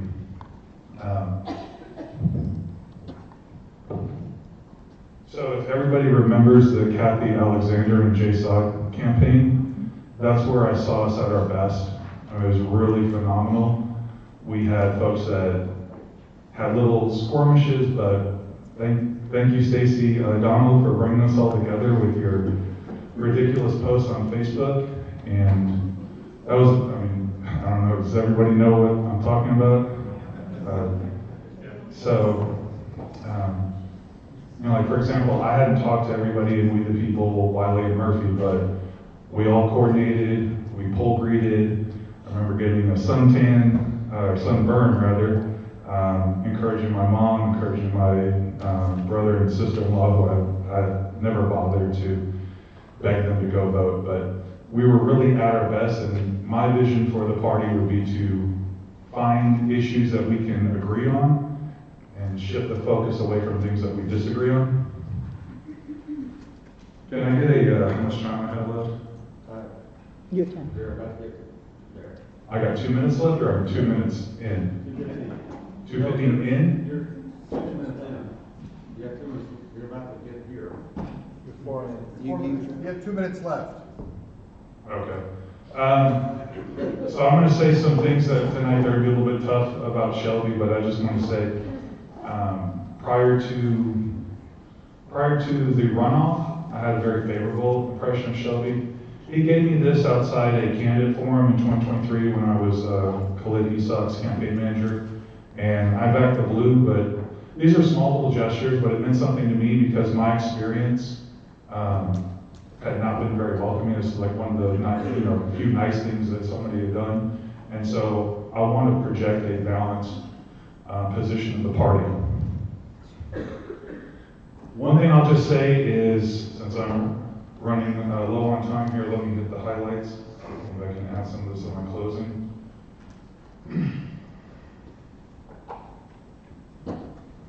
I will pledge not to do any lectures at the beginning of the meeting and get right down to business.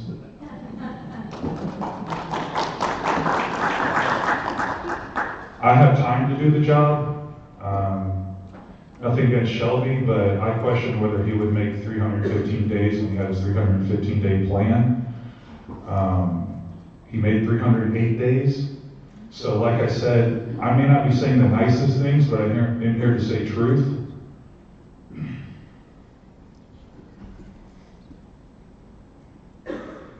Essentially, I'll just close this early portion of my opening statements by saying I subscribe to Tucker Carlson on YouTube and Rumble and X, but I also just believe that anything you can't ask questions about is something you should be asking a lot more questions about.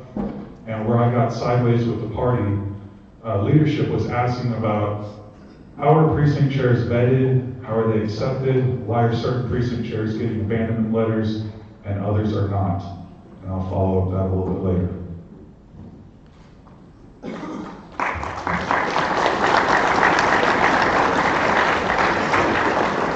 Thank you, Joshua. Drawing number 2 position, Jim Herblin. You are recognized. You want to speak to Jim? Well, we'll have all speakers from that microphone.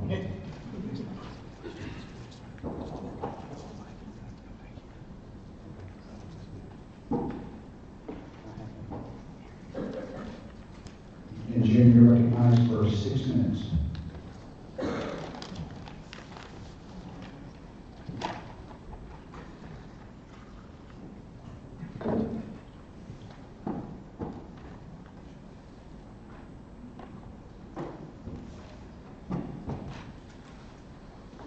All right, my name is Jim Herblin. I am a forensic CPA.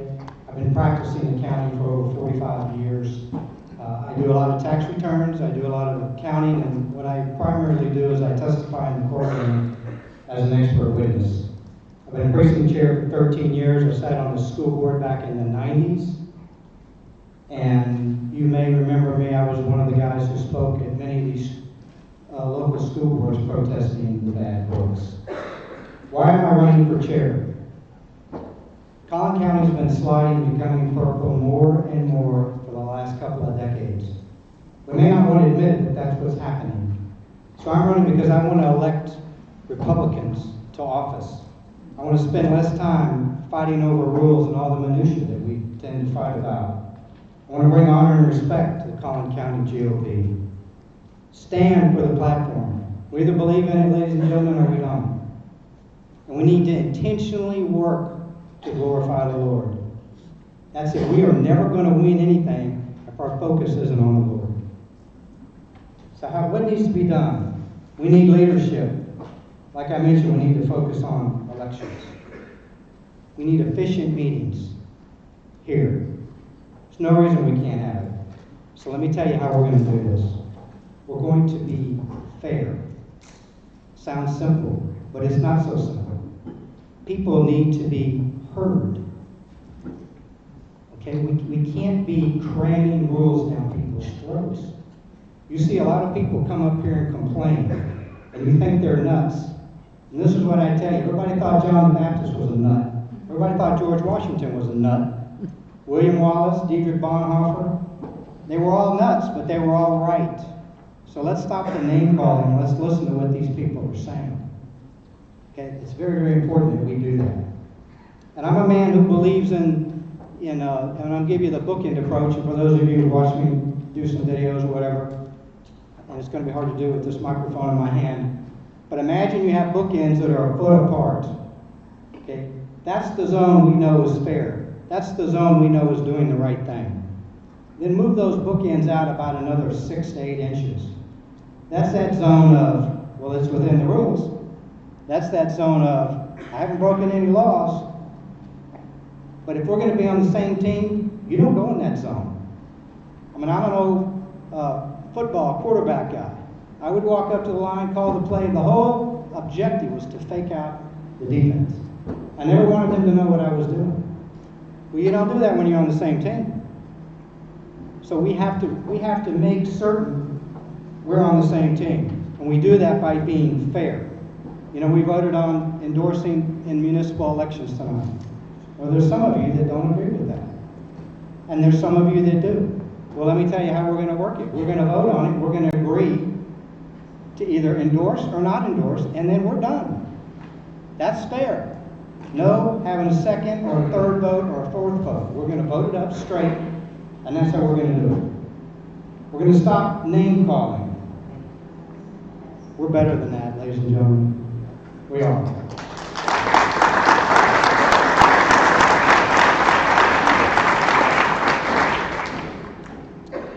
But what's happened here is this GOP leadership in this county got off on the wrong foot. And they got off on the wrong foot when the chairman, our most recent chairman, ran. Okay, he was too secretive. We all knew it, and they got in that zone outside of the 1 foot bookends. Ran down to Collin County headquarters, got their man on the ballot. None of us knew about it. Finally got one of our folks on the ballot. That's why you have divide. There's nothing wrong with us disagreeing. That's okay. I mean, I may disagree with you, but that doesn't mean I have to hate you. But I'm still going to walk away wondering why you didn't see it my way.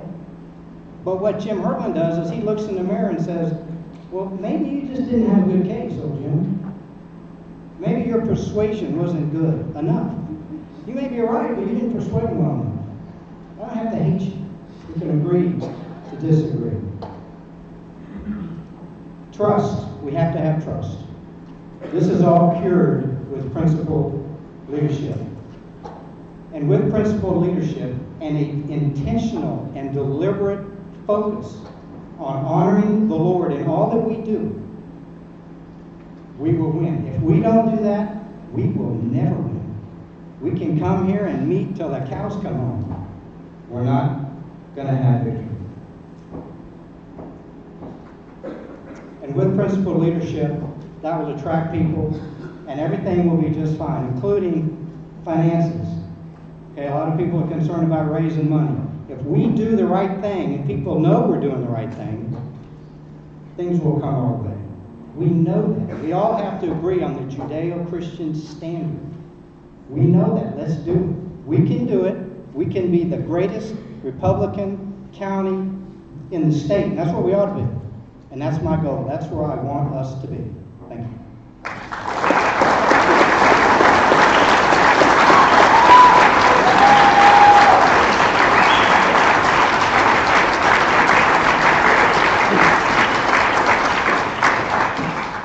Thank you, Jim. Our third and final nominee is Byron Henley. Byron, welcome to come forward. This location, or whichever one you want, you're recognized for 6 minutes. Thank you. I'd like to call on Angie Scott to come to the microphone and speak for a moment before I give my remarks as my designee.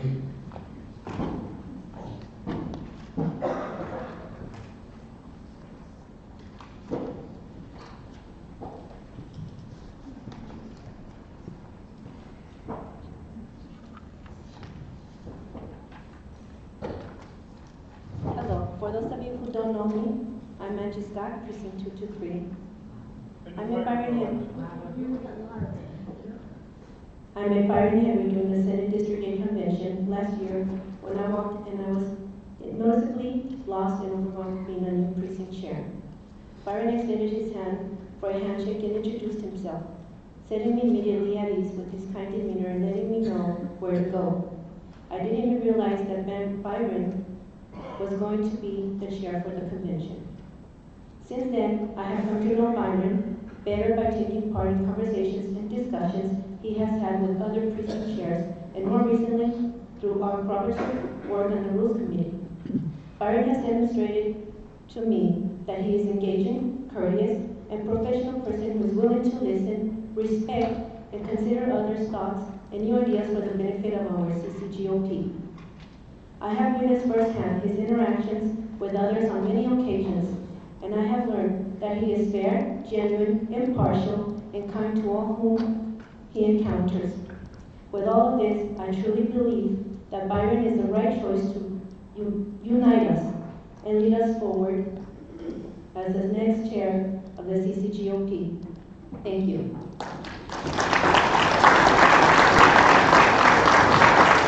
I'd also like to ask Mark Myers to come and speak for just a moment as a designee as well. I'm Mark Myers, Precinct Chair 116 and member of the Rules Committee. At the outset, I'd like to say that Jim Herblin has been a friend of mine for nearly 30 years, and I'm sure we will continue to be friends for many years after this meeting. However, in addition to the reasons expressed by Angie, I'm speaking in support of Byron for a fundamental reason, namely that his overall knowledge, experience, and qualifications clearly make Byron stand out as the best candidate to support.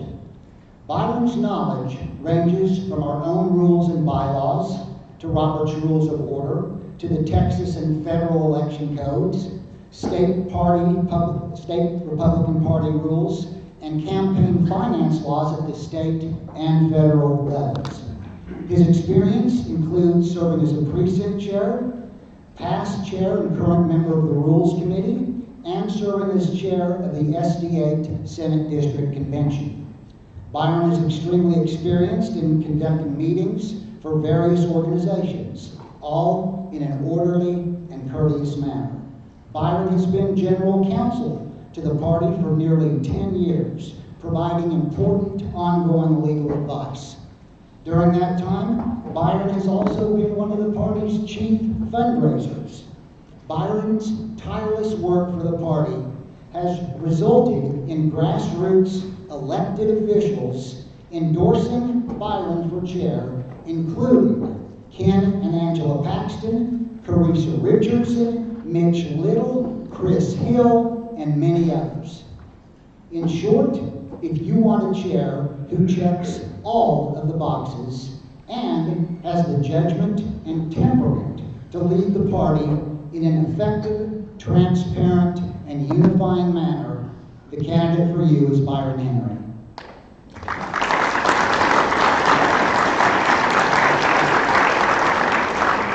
Thank you, Angie. Thank you, Mark. It'd be nice if I had some of my glasses on.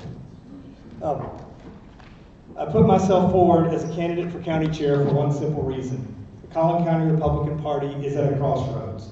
It's not that we have not had success, we have. And that's, of course, due in no small part to the tireless work of all the precinct chairs who love the party and what it stands for. But something is amiss, and it's not simply dysfunctional meetings. The substance of our meetings is a symptom, not the illness. So what gives? I think Jim touched on it. I think it has to do with trust. It has to do with suspicion. The $64,000 question is what can be done about it. Well, here's what I would do. First, I'll start with a clean slate. I'll respect all PCs as equals with no favored or disfavored status. Secondly, I'll apply the golden rule, and not just for politics. It's because my witness for Jesus compels me to treat others with respect and kindness, especially when we disagree. You have my flyer, and you look at some of the things that I'm proposing, including transparency with respect to HD chairs, being part of the process, being in the process with agendas, in the process with respect to issues that need to be addressed. The Collin County GOP should be the most powerful county party in Texas. With one of the highest net Republican vote counts in the country, we should be setting the agenda. So the goal should not just be to win, it should be to dominate.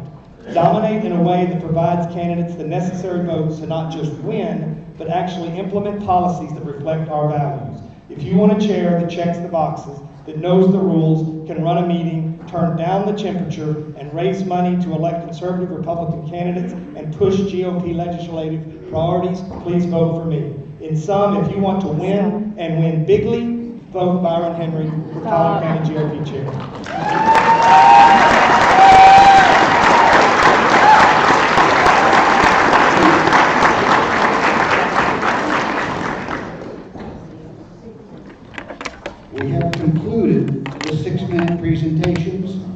we will immediately go into the 8-minute question and answer session for each candidate.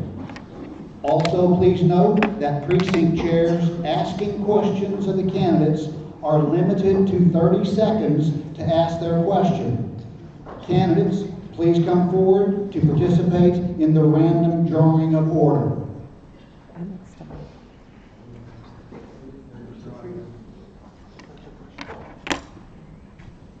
Joshua has received number 2, Jim Herblum number 3. Byron, that makes you number 1. You will be first up to answer questions. So, what happens is for the next 8 minutes, Byron will be here, and any precinct chair that wishes to ask Byron a question can come forward using this mic, and you will be given 30 seconds to ask your question, and Byron then, the candidates, each candidate can go as long or as short as they want in answering those questions, but the total amount of time is 8 minutes. Are there any questions for Byron and Henry?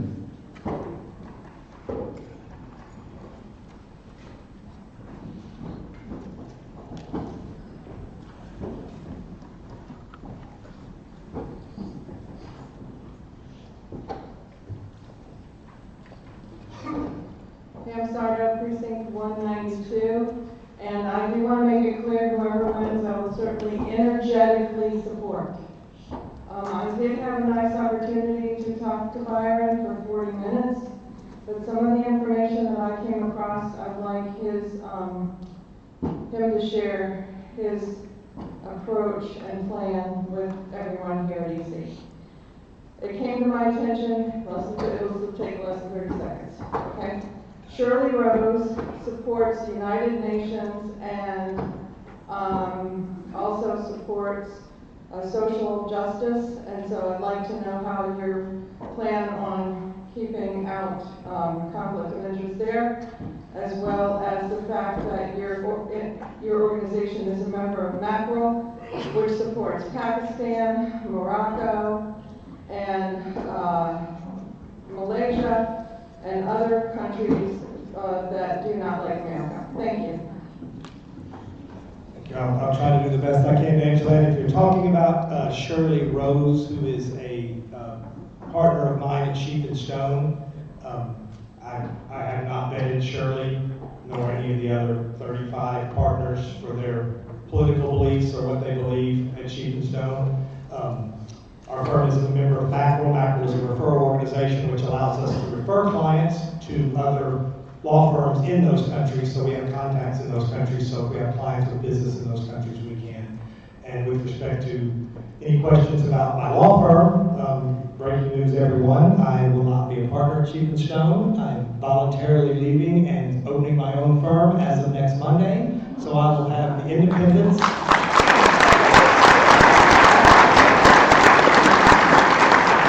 Even though there's never even one hint of a conflict or anything, even in 10 years that I've worked for 2 different law firms, no one's ever mentioned a word about my positions throughout the party. So I think they're unfounded. I think it's pretty much, it would be moved now, but in the end, that's my answer. Thank you.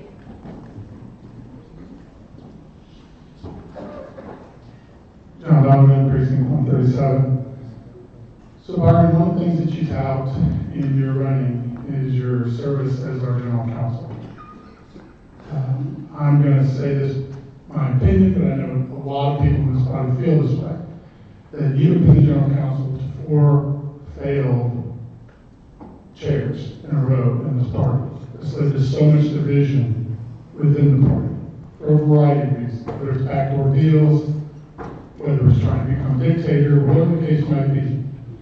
The question for you is, with that concern out there, how do you answer the concern of body members in here that you were the right-hand advisor to those precinct chairs, and why didn't you step in more strongly to try to right the wrongs that they were putting upon us as a body?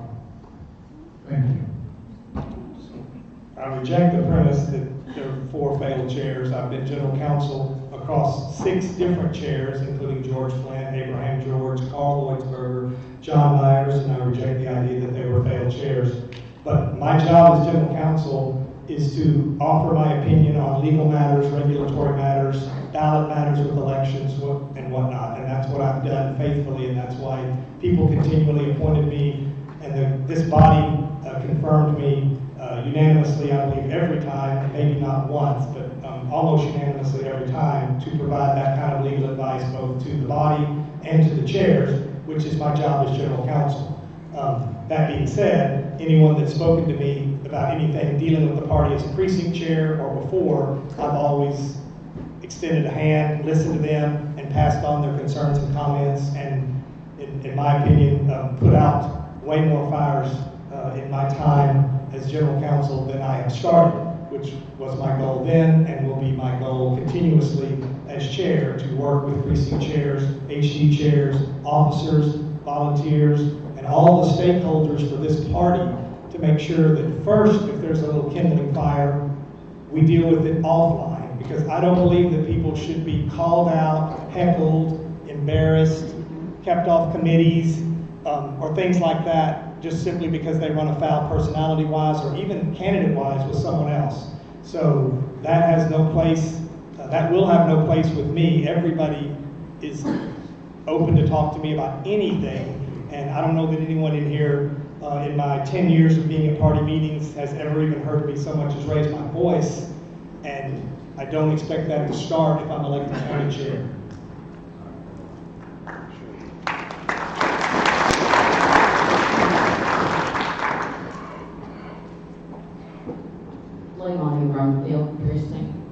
Precinct 207. I would like to know how you plan on bringing unity to the party. Well, as I said in my remarks, there's 2 main things I think we need to do here. One is transparency. The days of getting the agenda at 11:59 on a Friday night and either not seeing things that need to be discussed on it or seeing things that no one knows why they're on there or will be gone with me. My intention is to circulate a draft agenda to all of the HD chairs well ahead of the 10-day call, get their input on what needs to be on there or off or moved up because it's more important than some of the other business, so that people have seen it ahead of time. Then when the call comes out, it will be with input from HD chairs and possibly others, but especially the HD chairs that need to be more a part of leadership than just the chair, the vice chairs, and the officers. They need to be talked to regularly about what's going on in their precincts and the jurisdictions that they are in. So that's the first thing. The second thing is just respect. If we run orderly meetings and respect one another, we'll have plenty of time, even starting at 7, to have discussions. Like, I want to use a new business agenda item to talk about things that aren't necessarily up for a vote, meaning some people have things on their mind that need to be referred to committees and whatnot. We don't even get halfway through our agenda. We haven't been to new business in a year or more. And so that would be my first goal. So I'm going to stop because I see I'm running out of time and Cynthia has a question, so I want her to get to ask her. Cynthia Pearl, Precinct 84. 2 parts, just quickly. What is your view about the current committee structure with the teams and the committees and the number of vice chairs? And number 2, specifically, I want you to address the setup of the PCRB committee and the candidate committee.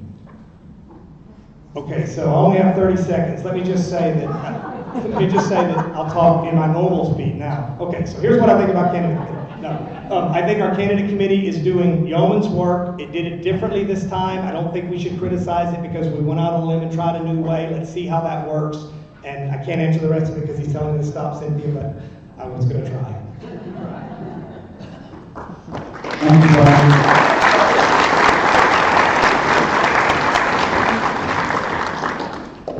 Next up is Joshua Frick.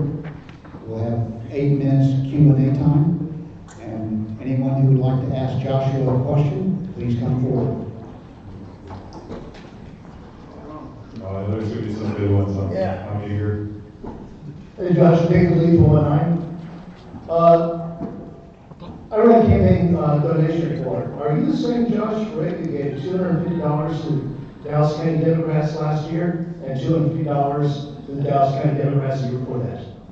So that was a donation to attend the Dallas County Democratic Party Johnson George dinner, which I did attend in 2023 and 2024. I'm involved in Dallas City Council politics, and if you want to actually have a voice, you do need to be there and meet people, yes. So the follow-up then, do you think it's good for the campaign person in charge of Collin County in the state of Texas to be a donor to the Democrat Party? Because that disqualifies somebody for REC endorsement. Yes. What are the optics of that? Yes, Just comment on the optics of that. I'm not interested in the optics of it. I mean, Byron gave a lot of flowery speeches, but I'm looking at results. Dave, if you run for Plymouth City Council and you want to hire me to be your consultant, I need to know the lay of the land. I need to know who might endorse against you, who your opponent is. If you think you can do that in a little conservative echo chamber, you're mistaken. I actually helped Shelby in his 2023 campaign by letting him know, hey, I'm representing Collin as he runs for school board. I went to every event. Not just a couple, every event. Hey Shelby, I heard that Democrats don't think they can beat you, so just so you know, this is what I'm hearing so you can prepare accordingly. I don't go there because I'm a Democrat.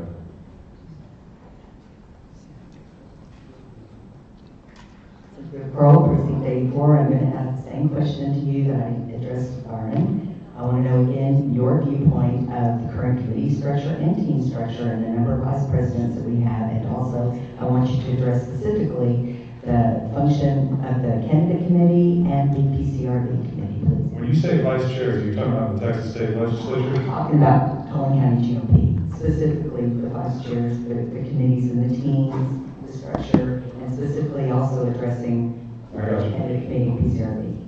Okay, so first of all, as a experienced local candidate consultant, the candidate committee, which I will say that David Leckie was an absolute rock star and tried his best, but this was an absolute disaster. And evidence of that is we have Doug Reeves endorsed, and now we have Carson Underwood endorsed. I mean, we're hearing all kinds of things. I mean, that is insane.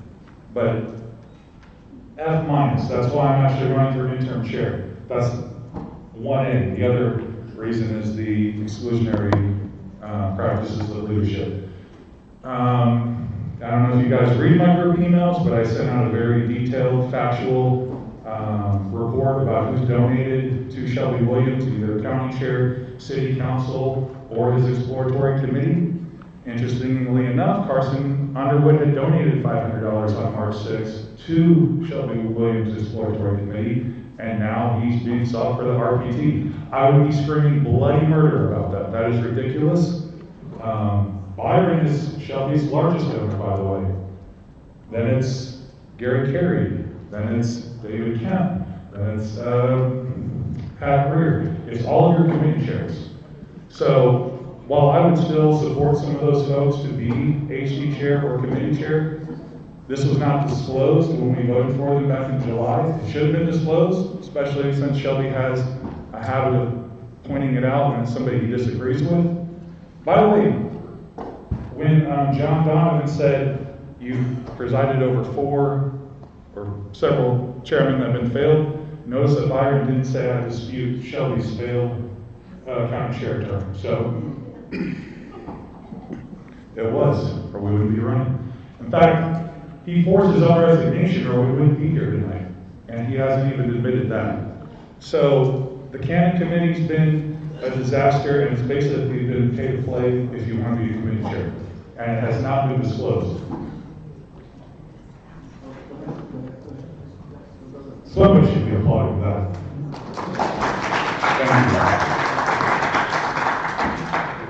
Nancy Robinson, 221. I commend anyone who steps up to run for office, so thank you. You just stated that you were in support of electing Republicans for office, so why have you been on Facebook during this election cycle asking for Democrat candidate suggestions in Dallas? Number 2, also why have you been supporting block walking and attending campaign meetings for a lone Democrat running for city council right now? has been seen on Facebook and seen in substantiated videos? And number 3, how many times have you actually donated to Act Blue? Okay, let me address those in order. Refresh my memory, Nancy, what's the first question? You stated that you are in support of electing Republicans for office. So why have you been on Facebook during this election cycle asking for Democrat candidate suggestions? Okay. Raise your hand if you're aware of who Murphy Nasca is. Is anybody here aware of Murphy Nasca? Okay. This is just a philosophical difference. Kara Mendelson is represented by Murphy Nasca. This is a tactic to remove Kara Mendelson from Dallas City Council. Now, just because I post something on Facebook doesn't mean I'm going to represent a Democratic candidate. There's such a thing called a bluff. But I'll address that. If you want to look me outside about that, I will. You asked a couple of very important questions. So, in the McKinney City Council race, I was pretty clear. I don't know, were you at the Ken Benny special committee meeting on the 20th where we voted for Ken? Did you hear my comments about Tammy Warren? I'm asking you about your rape bills. Yeah, I would pay to knock doors against Tammy Warren. She was obnoxious. Wherever my Bible is, I'll put my right hand on the Bible. She offended my kids that were out there. Robert Warren got in my face. It was a bad deal. She's going to be an embarrassment if she's on McKinney City Council. She doesn't represent the party well.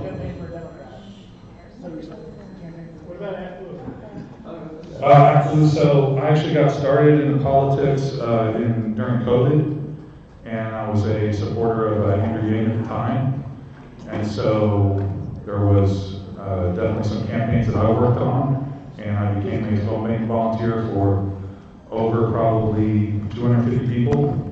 And one of the things that I did that was a tactic was, if you will come donate, or pardon me, if you will come call on our Saturday morning call link, it was me and one other guy who will donate $25 to the candidate of your choice. So that was a thing I did as a volunteer in order to get volunteers to make calls for candidates across the country. Yeah. I said I would be honest and answer every question truthfully. Robert Cameron, I have a simple question, could be yes or no. In the last election where precinct chairs were elected, did you find somebody in the primary, Terry Wade, put up mailers to depose her? Yeah, I'll do it again. Bring it.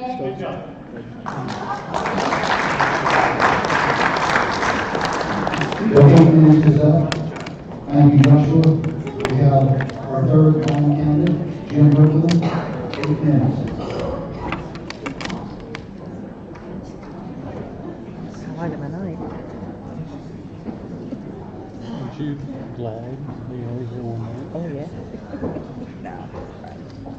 Same question I'm asking all of the candidates. Cynthia Cole, Precinct 4, just to remind you, what is your view of the current committee structure and team structure and the number of vice chairs of this organization? And also, specifically, I want you to also address the candidate committee and the PCRB committee. Let's start with the candidate committee. I mentioned that a little bit earlier in my remarks. I am not a man who is opposed to endorsing in municipal races. But if this body decides they don't want to do it, we're not going to do it. If this body decides we're going to do it, we will. But I'd have no problem doing that. Candidate recruitment committee, I think we need to really, I mentioned it earlier, we need to work harder at getting good precinct chairs in place and keeping them motivated to get out and do the work so we can elect Republican folks. We don't do that, and as I mentioned, I'll say it again, we don't honor the Lord in what we're doing, we are not going to win. Plain and simple. What was your other question? You hit me with 3. Yes, the number of committees that review the committee and team structure and vice president. Yeah, I'm not a big fan of the team structure. I want to put these people in place. And when I put things together, I want these folks to be in place. Mr. Weaver. Cody Weaver, Precinct 31. So first question, 2 questions. First one, there's currently a temporary committee on the restructuring of the Collin County GOP, which That's what it's called. That's not necessarily what we're doing, but we have two great groups of precinct chairs that are coming together and have some great ideas and agree on a lot of things, and we're going to come together on things that we don't agree on. And my question is, do you support continuing that committee to its conclusion? And also, are you going to be open to the will of the body, building on the recommendations of that committee? Always open to the will of the body. If you're not open to the will of the body, you're going to have trouble if you stand in this chair. It's not going to work. We have to listen to those who are running these committees. Now, whether, Mr. Weaver, no offense, whether you're doing a great job or a bad job, I have no idea. Okay? But we have to listen. A chairman has to be open to listening what the people want. We just have to do it. That doesn't mean you got to agree with it, but we have to be open to listening. That's where we get the good ideas.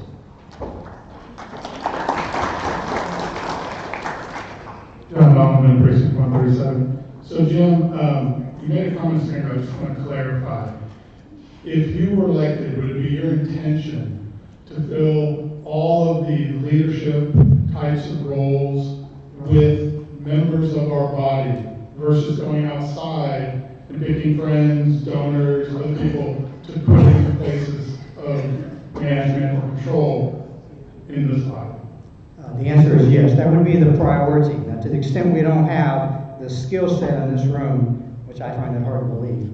But if we didn't, then I would be okay going outside as long as this body was okay with it. Second question is, with regards to your comment on the will of the body with regard to municipal elections, with it understood that this body has, over the last 18 to 24 months, 3 times voted significantly in favor that we want municipal endorsements. That is where we stand right now. So the last vote this body did. Do you have the intention to try to re-raise that issue for reconsideration? Or are you just suggesting if someone else wants to raise the issue, you're going to let it be addressed, but it's not your intent to try to revisit that issue? It is not my intent to revisit that issue. Thank you.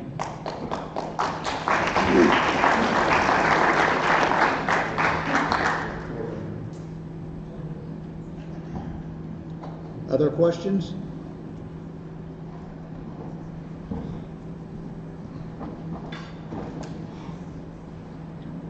Steve Kells, 102. It occurs to me that you and I disagree on a couple of things.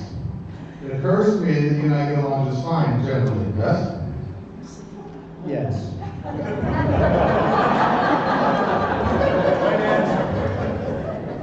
It's all right, there's a John, it'll be all right.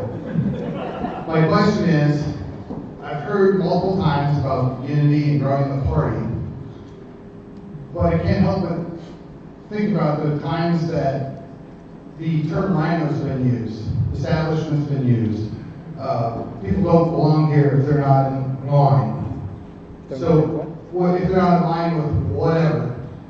So how do you have an open party that you're growing when you are going to put purity tests in place, like some have asked for? Or do you support that at all? Well, I mentioned I believe we all have to agree on a standard. We can't flip-flop around here and not have any sort of standard. We've got the Republican Party platform. We either believe in it or we don't. I believe in it. That's the standard I want to follow if I'm going to sit in this chair.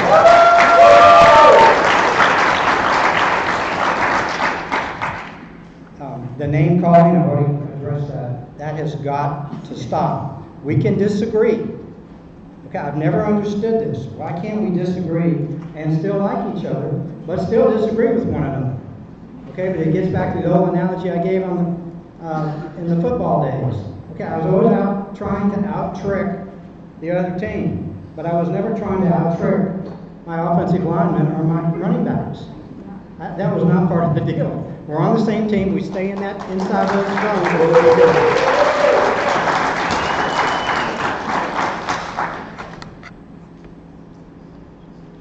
Other questions?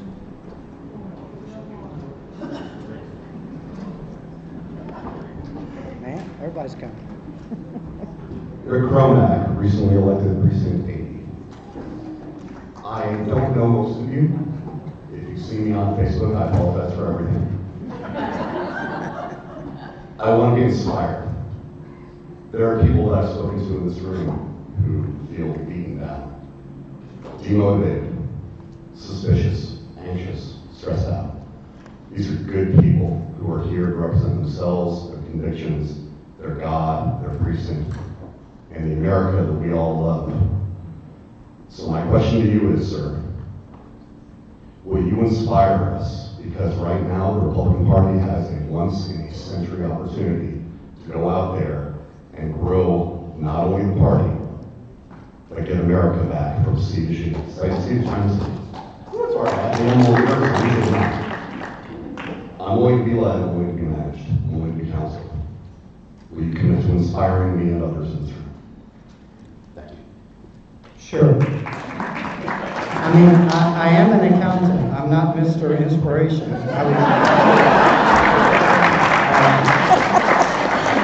I don't know if I can get quite as far as you want to go. But look, we are a big county. We should be known across the state as the most conservative Republican county in the state. We should be known as a county that gets the job done. Okay, we don't hesitate. We don't run meetings and put things at the bottom of the agenda that frustrates everybody in this room and they never get voted on. Okay, we've got to stop that. Be fair. Good leadership is fair, and that will cure all of our ills. Sorry, I'm out of time. Thank you.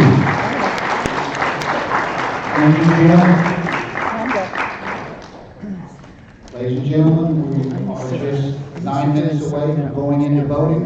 We are now ready for the very final presentations by the 3 candidates. Each candidate will be given 3 minutes to give their last closing statements and make one last plea for your vote.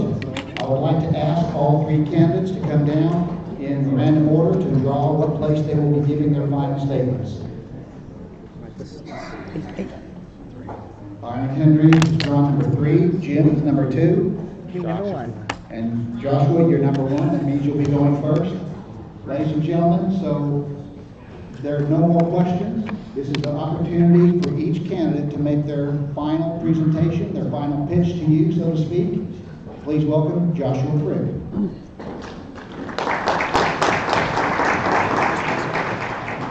Okay, so unfortunately I ran a little out of time on the first one, so this one's going to be where I throw a few fastballs back to cans.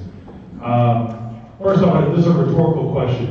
If over the last 10 months during Shelby Williams' term as county chairman, you reached out to party leadership, did you feel like you got a response?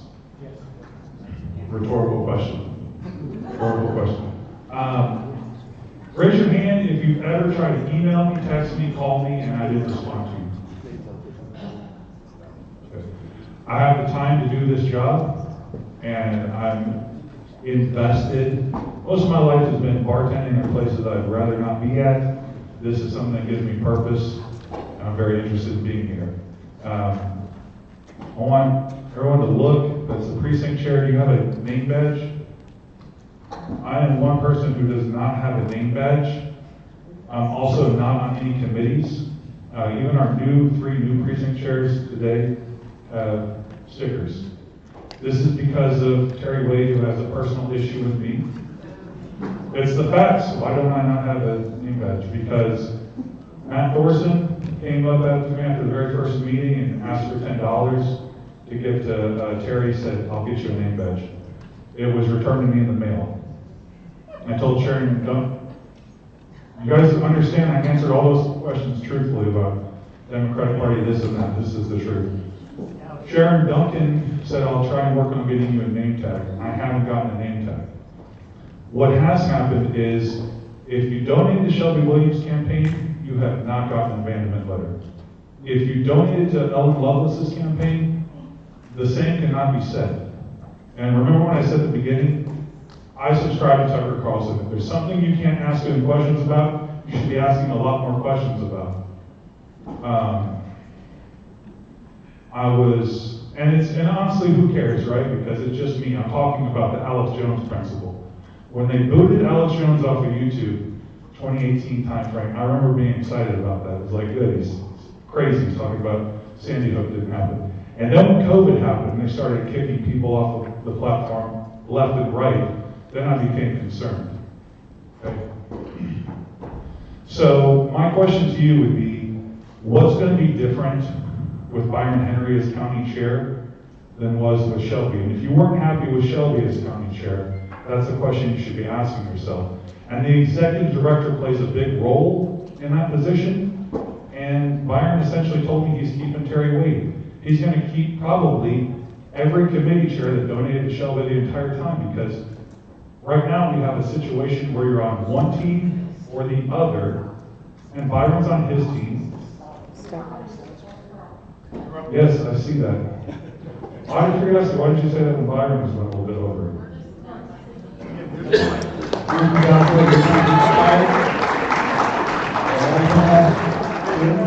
Ladies and gentlemen, please welcome Jim Herblin for his final 3-minute presentation.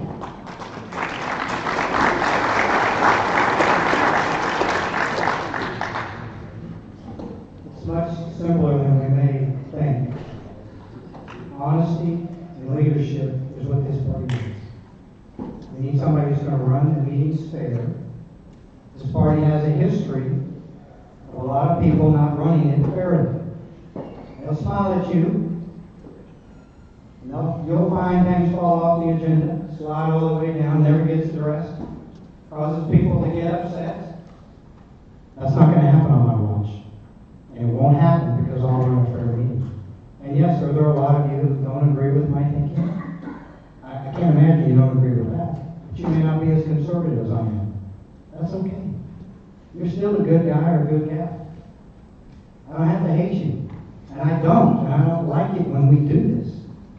But let's not be pretentious. We do disagree. Okay, just settle that fact right now.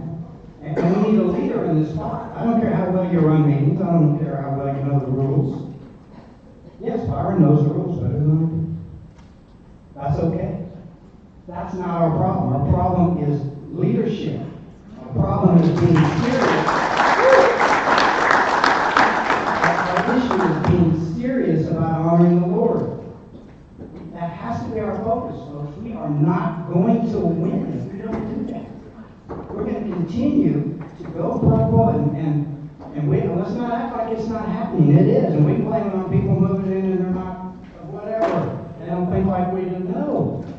We have lost our standard. We have lost what we stand for. Read the Republican Party platform. It's a great document. That's where I want to be. Okay? We should be the greatest Collin or greatest county in the state. And we can do it. Now, I'm not going to be able to motivate you like you want. I'm an accountant, all right? All right? But there's a lot of people there who can do that. And we're going to get out and we're going to work. We're going to come here, we're going to have good meetings. And we're going to shake hands and walk out and we're going to be friends. We may be friends that disagree, but we're going to be friends. Thank you very much.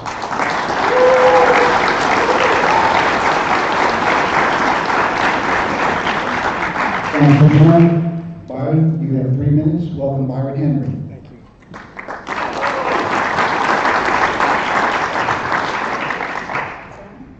I just want to say first that I'm in awe of this body, in this room. You go to worship on Sunday to be with people you know, share your beliefs and your values, to feel like when you're out there in the world doing whatever jobs you do, there's got to be other people like me out there. And you go to church on Sunday and you see them all, and you go to Sunday school and you're like, yes, and that gives you the energy to go get through the week. Well, let me tell you something about this body.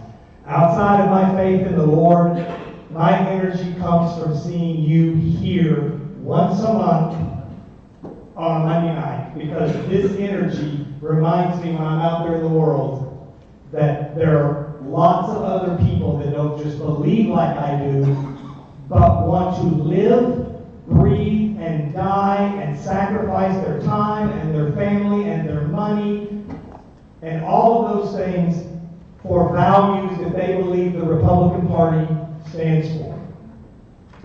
I still believe that.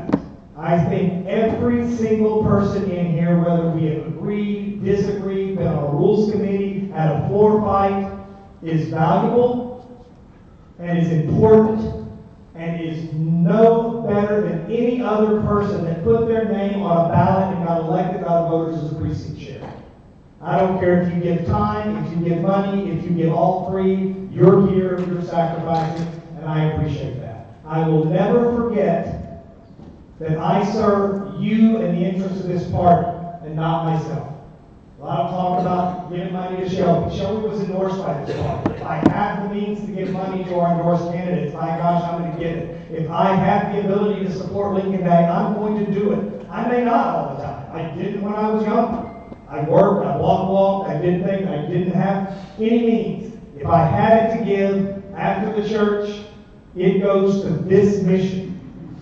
Toil, time, treasure, that's what I'm willing to put into this. Every single day, every single month, everybody is equal in this room.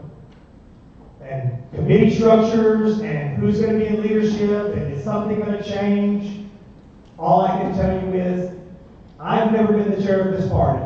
I've never put myself forward to lead this party. But I've been working for this party for almost 20 years and in Collin County for 25 years. And when I finally decided to put myself forward to lead this party, it's because I thought we needed to turn the page and go back to the days of Reagan and a bright new tomorrow. And I believe the golden age of the Collin County Republican Party starts tonight. Thank you.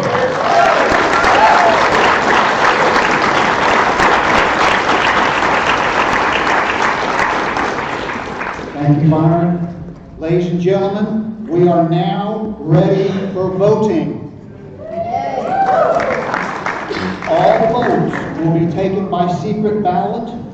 There will be no talking or moving around from your chairs. I would ask at this point, only precinct chairs are to receive a ballot. I think we do have a few precinct chairs over on this side, which is okay, but just make sure that only precinct chairs are receiving ballots. I would ask the Sergeant at Arms to secure the doors, nobody in and out. Everyone needs to be seated. Unless you are standing off to the side, that's okay, but no moving around. Yes? John.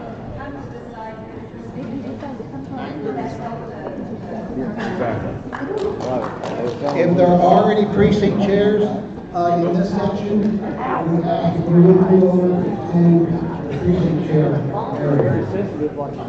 And likewise, if there are any non-precinct chairs in these 2/3 of the room, please move to the guest area.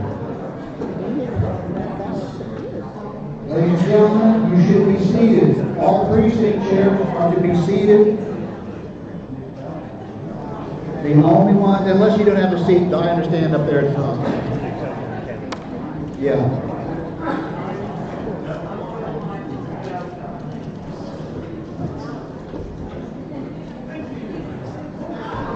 Overall, this has been the most calm and respectful EC meeting we've had in a long time. Yeah. Oh, definitely. Well, it was so funny, that first one, I did not listen, so I wasn't listening, I'm so sorry, but I didn't think I was supposed to listen. Next time we call her, she'll be bigger. Sue was like, The ballots, start handing them out. Start handing them out, please sit down.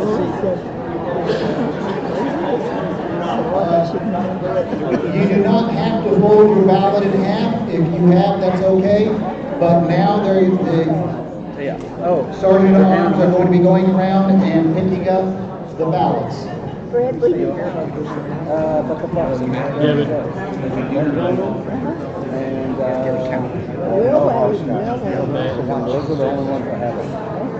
coming.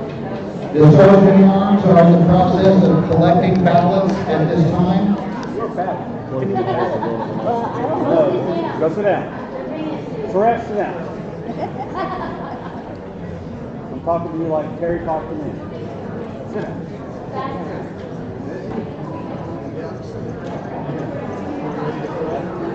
Yes, we can go ahead and collect the ballots. So you don't have the folder? Just carry them in. Do you fold it? Put it in there. Looks like everybody folded it. Well, I've already voted for it. Sue, I've already voted for it. No, we're not allowed for it. Sue's proxy's already voted for it. We're done.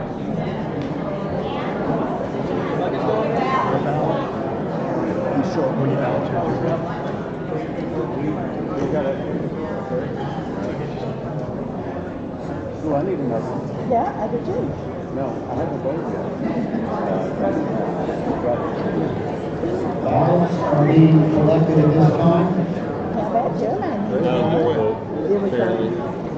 And John needs one. John needs one. Hey, you say what vote? We need, okay, our number voting.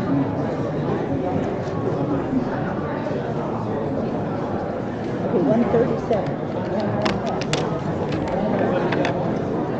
We'll count the rest.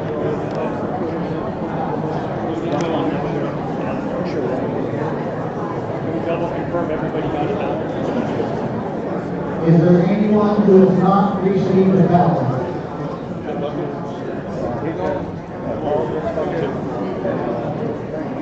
Paul is collecting the very last step, and we have a ballot to turn in. Where's Fred? Oh, there it is. Fred is over here, he'll collect that. Paul is here. What do you vote? I folded mine because I wanted to. Everybody else, yeah, everybody else voted. I'm gonna vote, yeah. I'm gonna vote it at real time. Hey Sue, you know how hard it was for me not to run up there when he said stop and not grab the microphone out of his hand? Y'all trained me so well.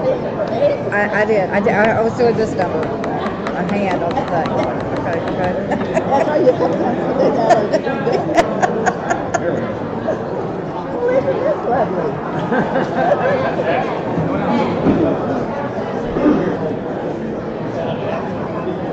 What is that? It's capturing the shield. Okay. If you would like to have a representative observe the counting of the ballots, please send that person down at this time.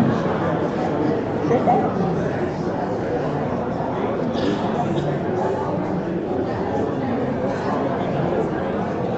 You guys got yours turned in already?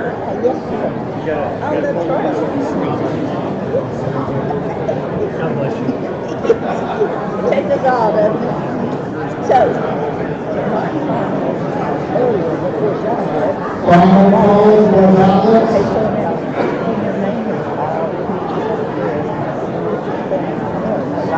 It's like he's serving hors d'oeuvres up there. Very specific. Yeah, it looks like it. Excuse my allergies. It's like 10 a.m. And Sue was like, yeah, he'll be out of here. It'll be real fast. You're going to take one vote. The contract should be obligated to be out of here by now. Ladies and gentlemen, very last call for ballots. Is there anybody that has not turned in their ballot? Poor Dolores.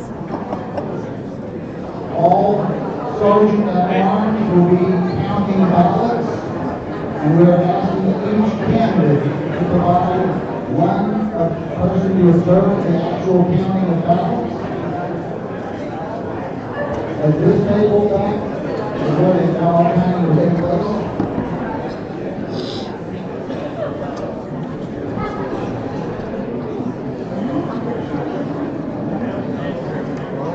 Jesus.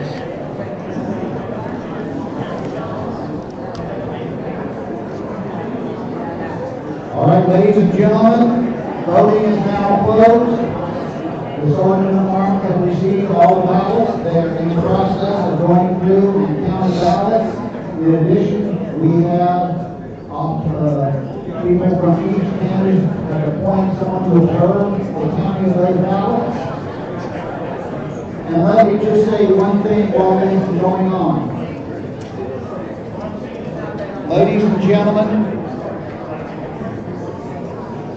I must say that this has been the most calm, respectful EC meeting that we have had in a long time.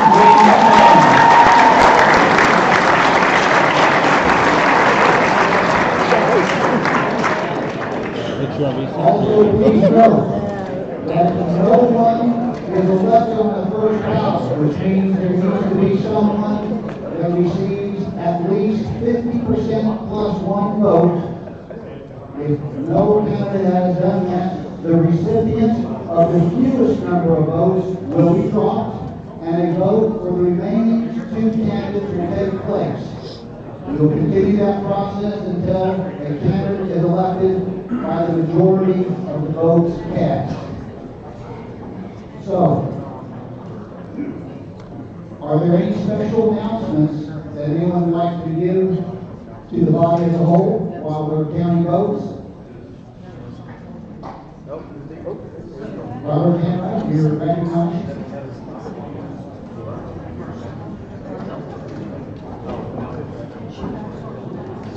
Those of you who see, I put a flyer. It's something called grassrootspriorities.com. They take the data from Texas legislation online and then put into graphic forms to help you understand. We have the countdown to the legislature. This can help you understand, for example, how are your representatives voting on bills that come to you. I hope that you will find it useful. They have an introductory video that describes the features on this website. Thank you. Robert.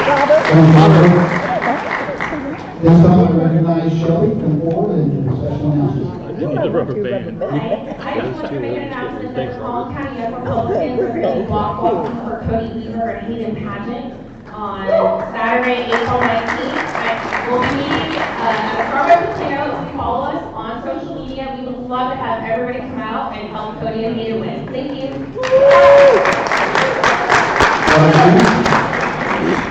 That's where we're having a block walk next Saturday. We're going to be meeting from Atwood at 15th Street and 75 at 9:30.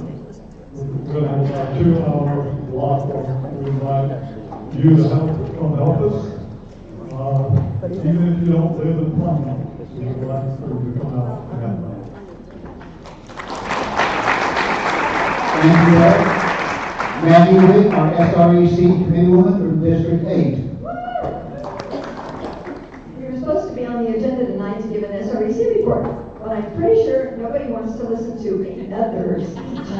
So I promise you, we will not be doing that. We do have, you can come and read mine if you want to, if you're really that dedicated. But we'll be sending it out to everybody by email, and if you have any questions, Jim and I are certainly most happy to explain anything that happened to you at our SREC meetings. We get into little tiffs down there too, just so y'all know.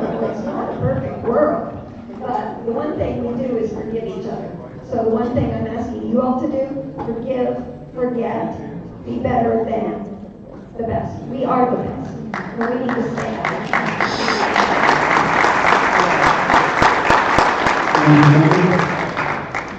Steve? I'm going to use this as a personal privilege. I wanted you all to know I did donate $180 to Shelby. Best money ever spent. Not quite sure that was the intended announcement.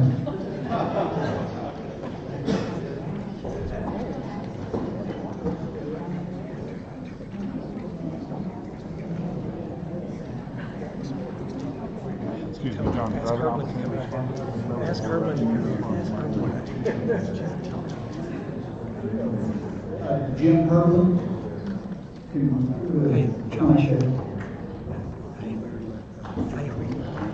And Josh Davis, we're going to be talking for a moment about, we have this room until 9:30, but there is a question about when this current special meeting is over, that we go back to the recess EC meeting that started at 6:30. And the question we're talking about is, whoever wins the chairmanship needs to understand evidently that this body needs to pass all of the candidates so they can move forward with the local candidate endorsements. So that's, I understand what you're talking about.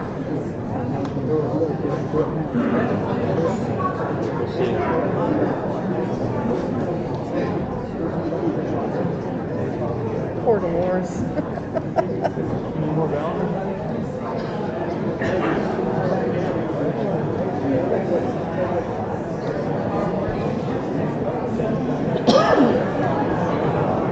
just for some clarification, what needs to be voted on and talked about is the package of support that the Republican Party of Collin County would give the endorsed candidates. All of the candidates themselves have been endorsed. The question at hand is what kind of support will the party be giving all of those endorsed candidates? So that's what we're discussing and needs to be determined before the body. Any other announcements that need to be made from anyone?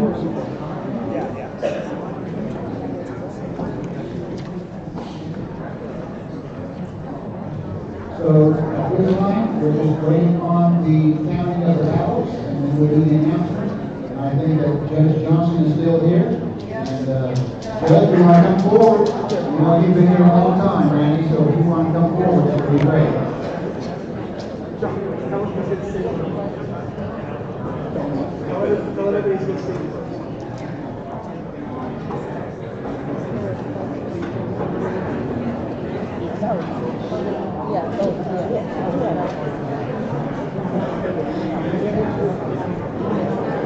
I still gotta go home and edit all the video. Oh, wow. We have our luncheon tomorrow. We've got the Lieutenant Colonel Brock is coming, Larry Brock. For the Republican Women's thing. I went to the last one. I actually videotaped when Dr. Luke came out. I was doing the AD stuff, parliamentarian. Oh, okay. I sat in the middle of the room and recorded Dr. Lee's speech and clipped it and a bunch of other stuff for him.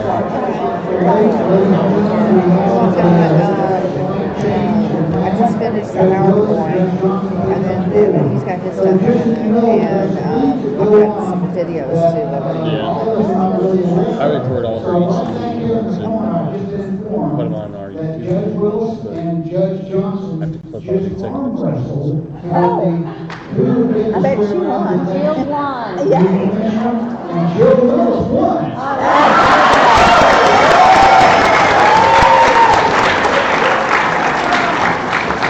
So, Randy Johnson, we want to give you a round of applause for being here tonight and being willing to do that.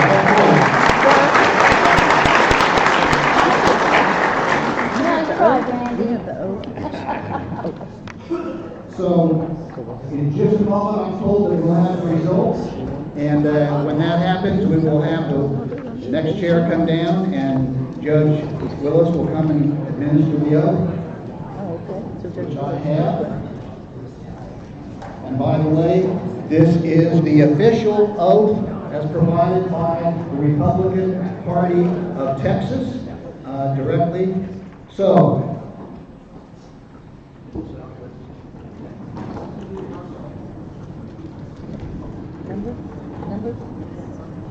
Oh, he's got it.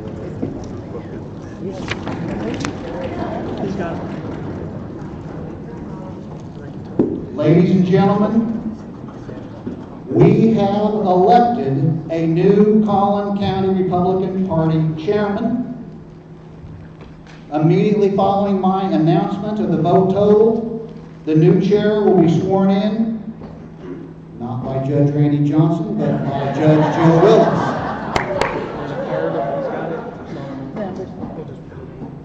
The vote totals: Joshua Frick receiving 1 vote, Jim Herbelin receiving 58 votes, Byron Henry receiving 77 votes.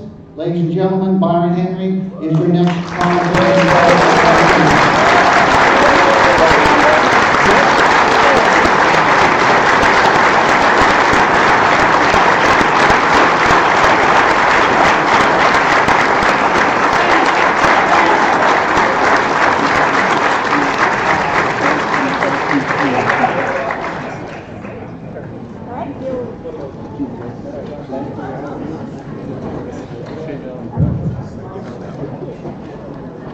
So raise your right hand. Yeah, I don't want to be in it. Raise your right hand. I state your name. I, Byron Henry, Do solemnly swear do solemnly swear that I will faithfully execute the duties of that I will faithfully execute the duties of County Chair County Chair for Collin County, for Collin County, and I will follow and uphold and I will follow and uphold the rules of the Republican Party of Texas, the rules of the Republican Party of Texas and the Collin County Republican Party and the Collin County Republican Party to the best of my knowledge and ability, to the best of my knowledge and ability, and will to the best of my ability and will to the best of my ability preserve, protect, and defend preserve, protect, and defend the Constitution of the United States the Constitution of the United States and of this state, and of this state, so help me God. so help me God.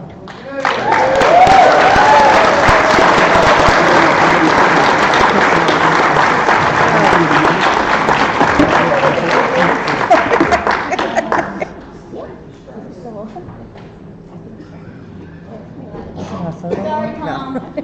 I did. Ladies and gentlemen, this special meeting of the Collin County Republican Party is now adjourned. Thank you again and congratulations to the new chair. So I can leave So soup? the next meeting, the regular meeting is resumed, and I know you guys are gonna love to hear this, but we have a couple quick items of business, unless the body doesn't want to consider them. We have the chair's duty to propose a draft proposal to support local candidates, which we need to do at this meeting, or the election will be over when we meet again. So, in case this happened tonight, tragedy struck and I was actually elected, I've actually prepared a plan with the help of a couple people on committees that I would like to propose. There's one other catch, is that we don't have a chair of the Get Out the Vote committee right now. It's vacant, and we need that chair to enact some of these proposals. So we really need to appoint and confirm a Get Out the Vote committee chairman. So I need about 3 minutes of your time to talk to HD chairs and appoint that chairperson, and then about another probably 3 minutes of your time for this proposal to support candidates, so that we can vote on that and get that approved, so we can get straight to business. So if we'll stand in recess, the body will be at ease for about 3 minutes. I'd like HD chairs that are still present to come forward, so we can confer about a chair for the Get Out the Vote committee. Joshua Frick, point of information, precinct 153. Sorry, your point of information is not in order because the meeting has been temporarily recessed and the body is standing at ease. Well, I officially resigned as precinct 153 chair. I knew I would get I never actually wanted to run for anything. I ran because I thought this was very important, that we needed change, and the body has decided they want to remain the same. And not having a name tag is like not getting a jersey, not being on the team, and nobody really wants me here. I did not vote for myself. One person did, so thank you very much. But my mother passed away, and I left to come up here today with my father in tears, and I'm not welcome here, and I got better things to do, so peace.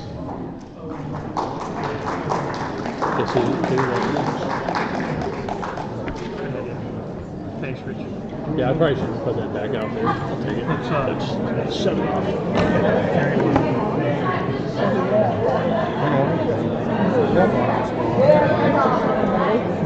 Go for it. Enjoy the recess. I got you. I got you.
You just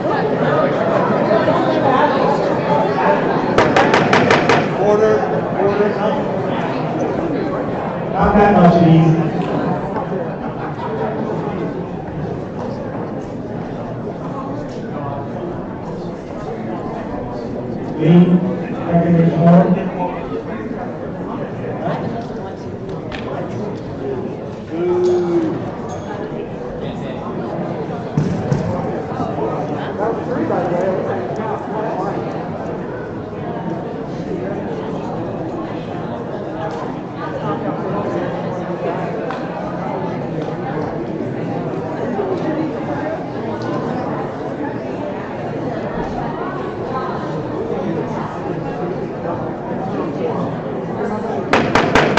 Meeting come back to order. We have, I've conferred with the HD chairs, and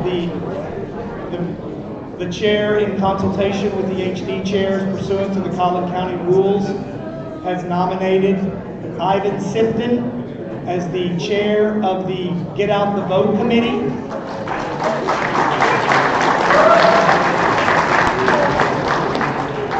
This does not require a motion and a second. It simply requires a vote, so I will ask for the yeas and the nays. All in favor of Ivan Sifton to be confirmed as chair of the Get Out the Vote Committee, standing committee, say aye. Aye. All opposed? The ayes have it. Ivan Sifton, congratulations.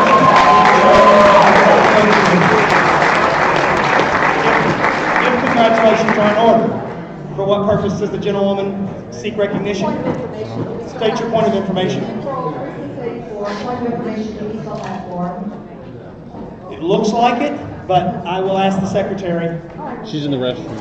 She's in the restroom. Oh, no, you're back. Too much information. I don't know if we have one. Oh, yeah. Well, we just have to have 42. We have 42. We only need 42, so I'm pretty sure we have a quorum. So without objection. Well, that's quorum. Without objection, I'm going to consider us still having 42 precinct chairs. I think we have 42 just in this section. So I'm going to move on to the only other item of business we have tonight. Order, please. Only other item of business is a proposal, and this is not final, but we need to vote on something tonight to provide support to the candidates that we have all endorsed. The candidate committee rendered their endorsements, including 2 tonight. Those have been ratified by the body on 2 separate occasions. So now we're going to provide the support pursuant to the rules. The support is non-monetary, but it is still significant. And I will read what I have. I don't have it for, do you have something to put on the screen? No. No one has anything to put on the screen, so. It will probably fit faster for me to email it to the screen, so just give me a second and read the whole thing. Who has this? Terry, maybe. Terry, do you have your computer up? I didn't bring my laptop. So I'm going to give you the highlights because somebody has the key to this and it's not me. So here are the highlights of the plan. As soon as practically possible, which based on early voting is within probably the next week, the county chair and the communications team are to issue a website press release pinned to the top of the CCGO website using a Get Out the Vote created message and graphic, identifying the endorsed candidates and encouraging voter support in the May 3rd election. Endorsed candidate website and contact information will be made available on the CCGOP website, and endorsed candidates should be included in our newsletter. Second, in cooperation between the Get Out the Vote Committee and the Volunteer Committee, they are to coordinate the provision of block walking lists upon request to support volunteer block walkers to support endorsed nonpartisan candidates. The communication team will create a digital slate card or cards in support of endorsed candidates and make such digital slate cards available to the endorsed candidates for their use. The communications team will create and send out to the CCGOP email list a digital slate support card to all email list recipients. The Get Out the Vote Committee, Volunteer Committee, coordinated together, will coordinate with endorsed candidate campaigns to facilitate volunteers for events, phone bank support activities, using applicable voter information lists containing phone numbers. The Get Out the Vote Committee and the communications team in conjunction will coordinate with endorsed candidates' campaigns to help facilitate fundraising events in support of endorsed candidates and advertise those to everyone in our mailing list, email list, and to the body. And the technology team's role in this is to provide all data and support for aforementioned items, including block walk list, call list, and email list, and any voter data that we have that would support the endorsed candidates. I will entertain a motion to adopt the proposed plan as stated. Stephen Callis, 102, so moved. Do I have a second? Seconds. Did you get that? So just in the future, we're going to use the mic and we're going to be orderly, but we're in a hurry tonight. You guys have been great, so let's just go ahead. So we've got a motion and a second to adopt the proposed plan. I'll call for the yeas and the nays. All in favor say aye. Aye. All opposed say nay. The vote passes. So we will implement this plan within the next few days, and all of those committees are free to send, or anyone else to send additional ideas to support endorsed candidates. This is just the rollout plan that we have for these endorsed candidates. That concludes the business of the party. I'll entertain a motion to adjourn. Mr. Chairman, Steve Callis, 102, so moved. Is there a second? He's quick, Sue. We have a motion and a second. The meeting is hereby adjourned.